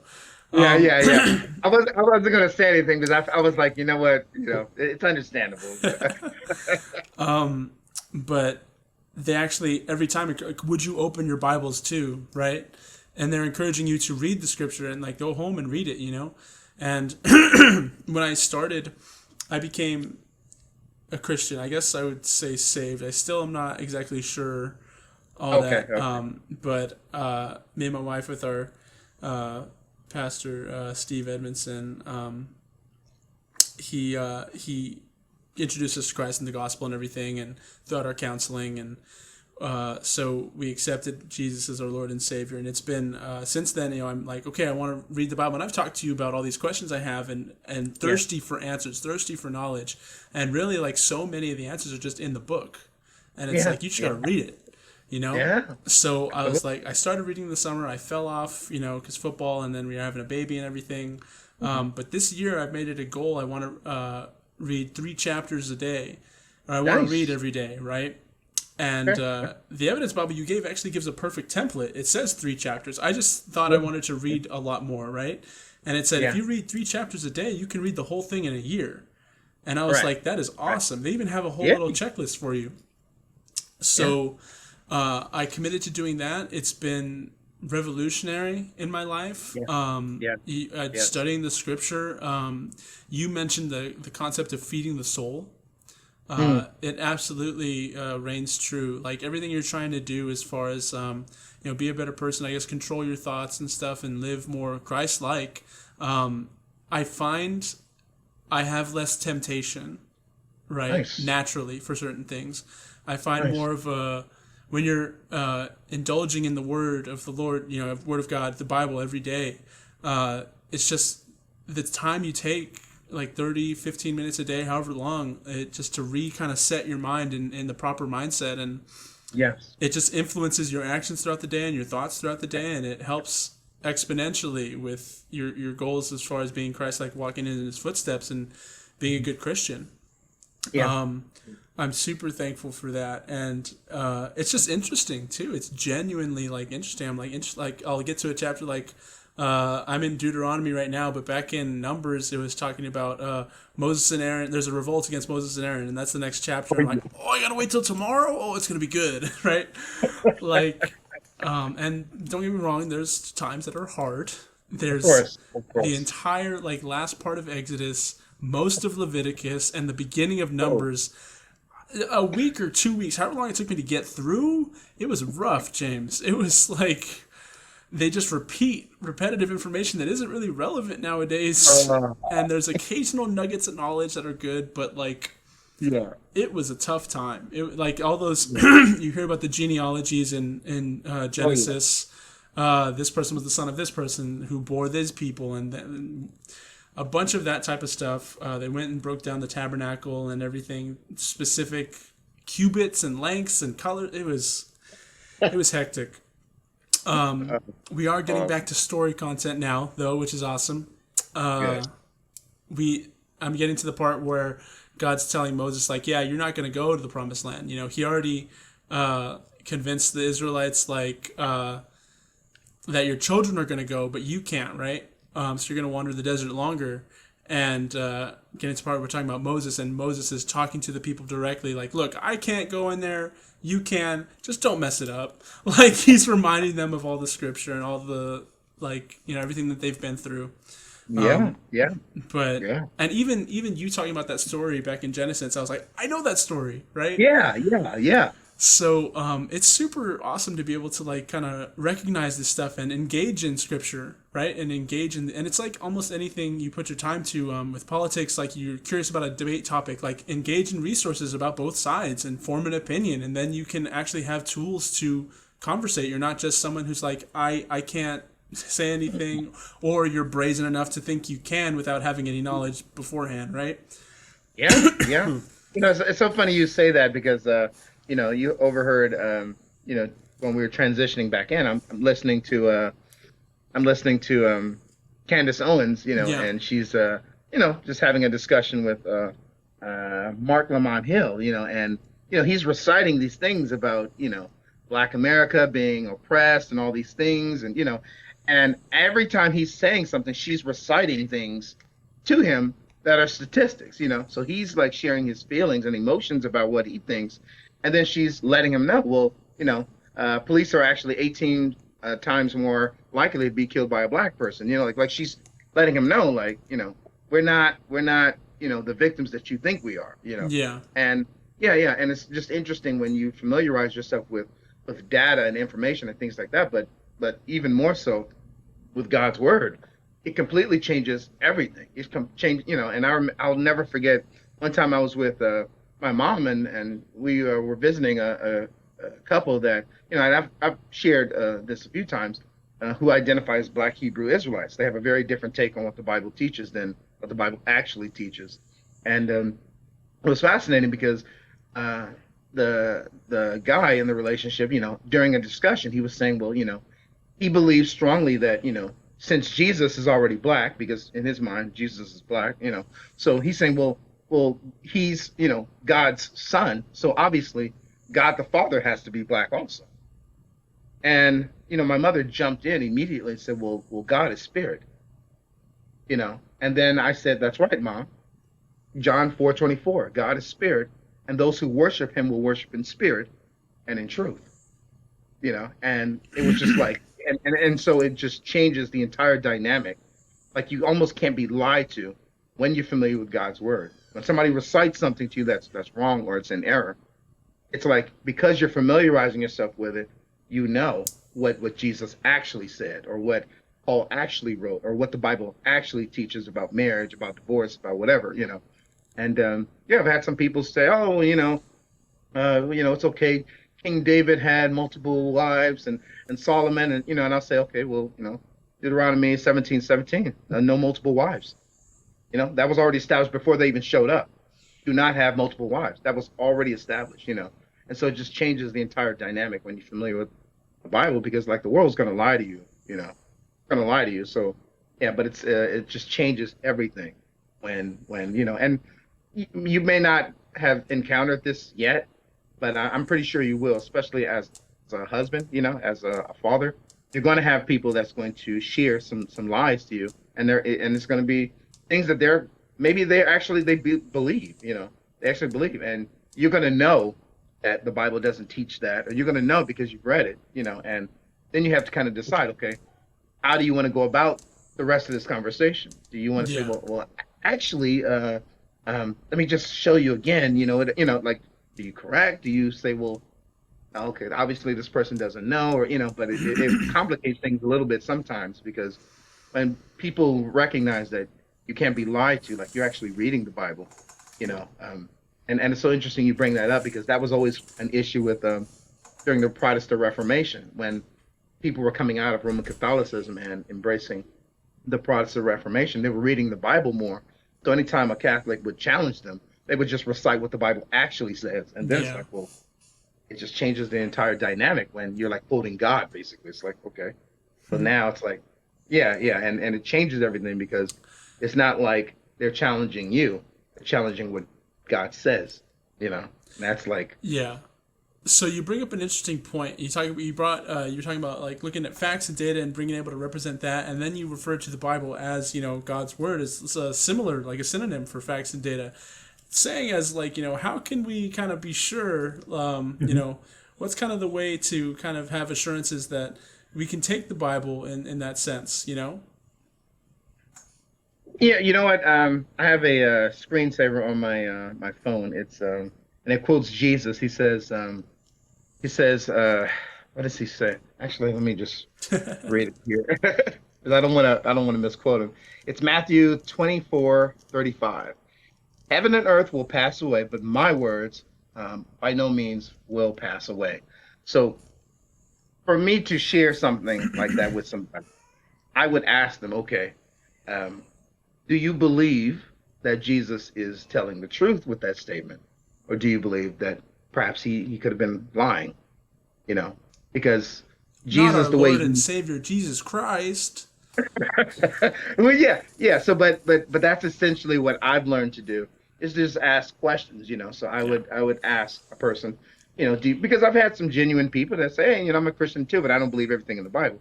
So then I would share something like that, and the way Jesus phrases things, it's almost like he doesn't give you an option Yeah. yeah, he doesn't give you the option to be in the middle. It's either you have to say, okay, this guy's a lunatic, he's claiming to be God, and look at all these crazy things he's saying, or maybe he actually is God. But yeah, but he said in John 14:6, I'm the way, I'm the truth, I'm the life.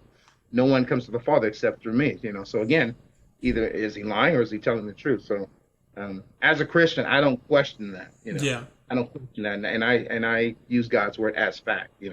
Because Jesus already claimed he is the truth. And Yeah. so yeah. So that's That's good. That's and good. that's Mhm. That's why I love talking to you because you always got an answer for almost anything, and Oh, you got like scripture. You can back it yeah, up with scripture. It's super, not just entertaining, but just engaging. So and it's important. It's important. But I mean, believe me, you're gonna find yourself doing it as well because it kind of creeps up on you. yeah, You'll be in a discussion with somebody, and they'll say, "Well, actually, I think I mean, there's different ways to Jesus, and there's different ways to God." And you may say, "Well, actually, you know, actually, Jesus," and they'll say, "Oh, Tim, you got something to say?" And So but it really changes the dynamic of those kind of conversations. yeah. Mm. That's awesome. Yeah, man. Um, Yeah. Great discussion, man. yeah. Phenomenal. Yeah, Phenomenal. yeah. As far as yeah, so I've just been going through the Bible. It's been nice. Is there Good, man. anything else on your end, kind of religiously, that you wanted to bring up? I know we kind of melded the two, philosophy and religion. That might happen more often than not. I think they're Yeah. kind of Actually, I thought synonymous. that worked But very well. I mean, as of right now, I don't have too much to add. I feel like we covered so much, man. I'm actually eager to just to go through all of this, man. I know it is a lot. Yeah. In that case, that's fine. Let's so kind of an ending segment. What I wanted to do address some questions from anybody, and you guys can drop these in the comments. You can hit up our social media or anything. Let us know what you think, anything you want us to talk about. If we say something like, wait, maybe that isn't right, like let us know. We'll address them. I can't get to everybody all the time, but we'll pick out some ones that are good, and eventually there'll be an email you can write to. But for now, what I have is a question that my buddy sent me. Okay. He asked me the biggest difference in my life and faith following having a child. Mm, Yeah, no, he hit me with like a brick wall that's there, a right? deep one. Yeah, that's a Deep deep one. one. I want to hear what you have to say. Actually. So already, as far as faith, that was kind of happening with my marriage, and the past year or so through APU football, it was Christian football, and they always encouraged. Like there were people getting baptized. There were people that talking about the faith was commonplace, and I always thought like I feel like if I'm gonna do it, I'm gonna do it here, right? Like it was a calling. Like maybe I should get back into this thing. And but then they shut down the program, and I was lost. I was like, how can God want this? How is this the plan? And I was really worried for my spiritual journey at that point. But going on, me and my wife had been together almost 8 years then, and we had a lot of troubles for a while before we kind of committed. And I was just like, you know what? I just kind of made my intentions clear. Like I should have done this a long time ago. And it's funny. Once I made the decision to propose, I went and bought a ring the next day, and I proposed. I think the day after. So once I kind of cleared out all the craziness, I kind of humbled myself, and I stopped trying to control everything, trying to control the factors. I just humbled myself and let God kind of lead the path. I made the decision, and I proposed, and she said yes, and we super excited, and but I had a realization. I quickly came to the conclusion that I'm marrying the love of my life. We're gonna have, we didn't know at the time, but we're gonna have a baby soon. And I thought like, there's a lot that I haven't thought through as far as religion, as far as politics, and I'm about to be in the biggest leadership position I've been in my life. I've been, a leadership position in football. I've been, helping people in my friends group and people I talk to, and I'm always one to talk. I never, in groups and stuff for school projects, I like to present and stuff. So I've always been in that role. It's kind of been natural to me, but this is, I realize, the biggest leadership role I'm ever gonna have, and it's leading not only myself, getting myself together so I can be a reputable leader, right? So I'm not just someone talking, but I have like proof to back it up that I'm living a good life and that I'm reaping the rewards of that. But I'm about to lead my family. I'm about to lead my wife and my household and my kids and be a father. And as we said before, the impact of fatherless homes or even lack of male role models. You could have a dad in the home, but if he's not receptive, or he could be even negative to your development. So I think I was like, it dawned on me, a sudden realization, I need to get my shit together like now. And that's how I thought of it. And it was the biggest kind of realization. And that's as far as fitness, that's as far as, religion, just being that bedrock and setting up that foundation. And part of my vows to my wife when we did get married was I vowed to, always keep God at the foundation of this relationship. Because I know with him, you are stronger in everything you try to do, right? Going with his word and going with his path he sets out for you, letting go of control, like you are, you have his strength behind you. And that's one of the biggest things you can have. So I even asked a lot of my friends, we had like kind of theological debates in our group chat, like what, because I was always confused with Christianity. I liked Catholicism because it was rigid. There was things to do, there was only one. Whereas Christianity, there's a lot of different, I guess, sects or divisions of it. And I wasn't sure which one I fell into or anything. And I still, don't know the exact category, I guess. But I was talking to him like, okay, what is this? What's the basis of this, right? And how can we know? Because I want to build that foundation for my family. So the question was, how has having a kid impacted my faith in my life? So the faith was kind of already a part of it in my marriage. That's what kind of clicked, and like, I need to get this straight on the right path. And I'm stumbling. I'm still going to learn. I'm not perfect. I'm interested in questions, and I'm glad I have friends like James that we can discuss these things with. But as far as having the kid, when we found out, and even then, because there's your marriage and being a family, but it was even 10 times more when I found out, she was going to have a baby. I was just driven, I was doing like all sorts of stuff to achieve my goals. I was just like, kids coming, like we got to get stuff going, right? It's just crazy motivation. So as far as changing my life, it just, it dawns on you suddenly that like you need to provide for this person.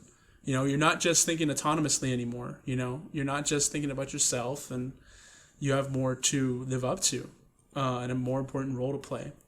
So yeah, the dawning of your leadership role came to me when I was getting married, and when I had the kid, even more so. And now that the kid's here, one of the biggest things I do want to say, for so long, and I think for a lot of players, even athletes, especially ones that play in college and everything, your sport is such a big aspect of who you consider you are. Like, I'm Big Tim, I'm the football player, right? That's who I was. Like, I have other things I'm interested in, but that was my main thing. And for a lot of people, it's a struggle when you can't play anymore to find something of your self-worth value other than that, right? To find purpose, because it's what gives people purpose, and it's a good thing, but there's more to life than that in a lot of cases. So I always was dreading the day I'd stop playing football. When my clock was up, I wanted to play until my body couldn't. I always heard there's different guys at different levels and stuff, but people that complain about practice and stuff, like, oh, they're just like not wanting to go. And I was never one to be like, never one to not appreciate it. Some guys would like really like just like, oh, like we got to do this. I'm just like, no, we get to do this. And that's something that's hard to come by sometimes, because when you're going through it, I'm not going to sit here and say like I was dying and like I was like going through a lot, and I was loving being there all the time. But as far as going, like getting up and going, I was never like dreading it. I was like, we got practice, let's go. So yeah, it was a big part, and I wanted to play forever, and then I thought it would be devastating when I couldn't. And the last, like, third to last game I was a part of, I was tearing up a little bit at the end because I was realizing like this is coming to an end. It was very emotional.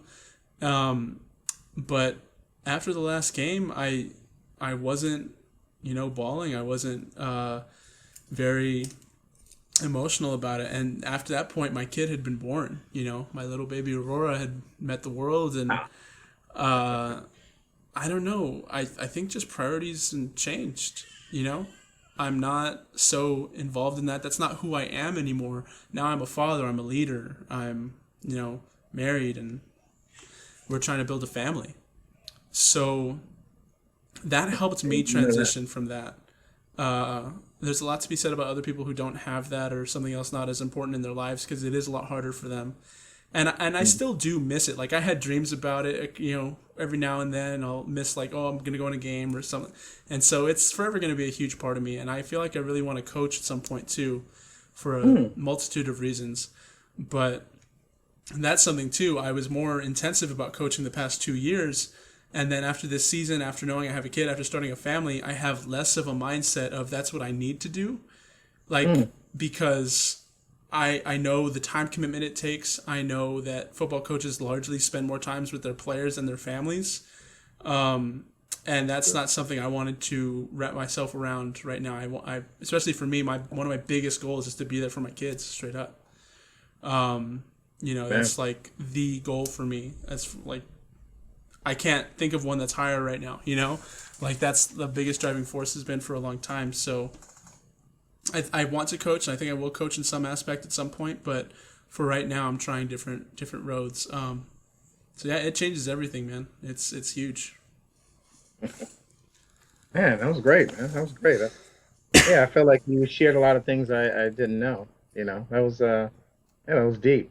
It's funny because I don't really use my Twitter, but I have it set up where anybody that I prioritize, their stuff comes up, and yeah, it's always very interesting to see what you write. It's always stuff that I can tell like you're really reflecting, like you're really you're really like transitioning into this man where yeah you obviously prioritizing your family, and it's really nice to see because that's what's supposed to be happening.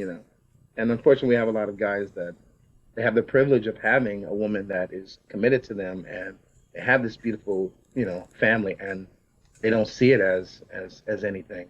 They'll still try to actually be that bachelor and be that party guy and be that whatever, and they neglect this privilege that they have. And so it's but it's so refreshing that one of my close friends like is a part of this, and they're going about it the way that God intended for man to. Yeah. And yeah, and it's cool to still have connections with other stuff, but put everything in its proper place, you know. Yeah. That's really nice to see that. Yeah, that was awesome, man. Yeah, we're gonna have Thank to you. have more deep questions like that at the end, and that was good. Yeah.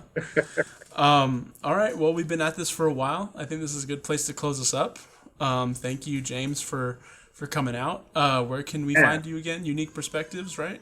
yeah. Unique perspectives on my YouTube channel. I All the do have a links will be in the description. So for our social media and yeah, everything, you can find us. Just go down there. I'll put those in there.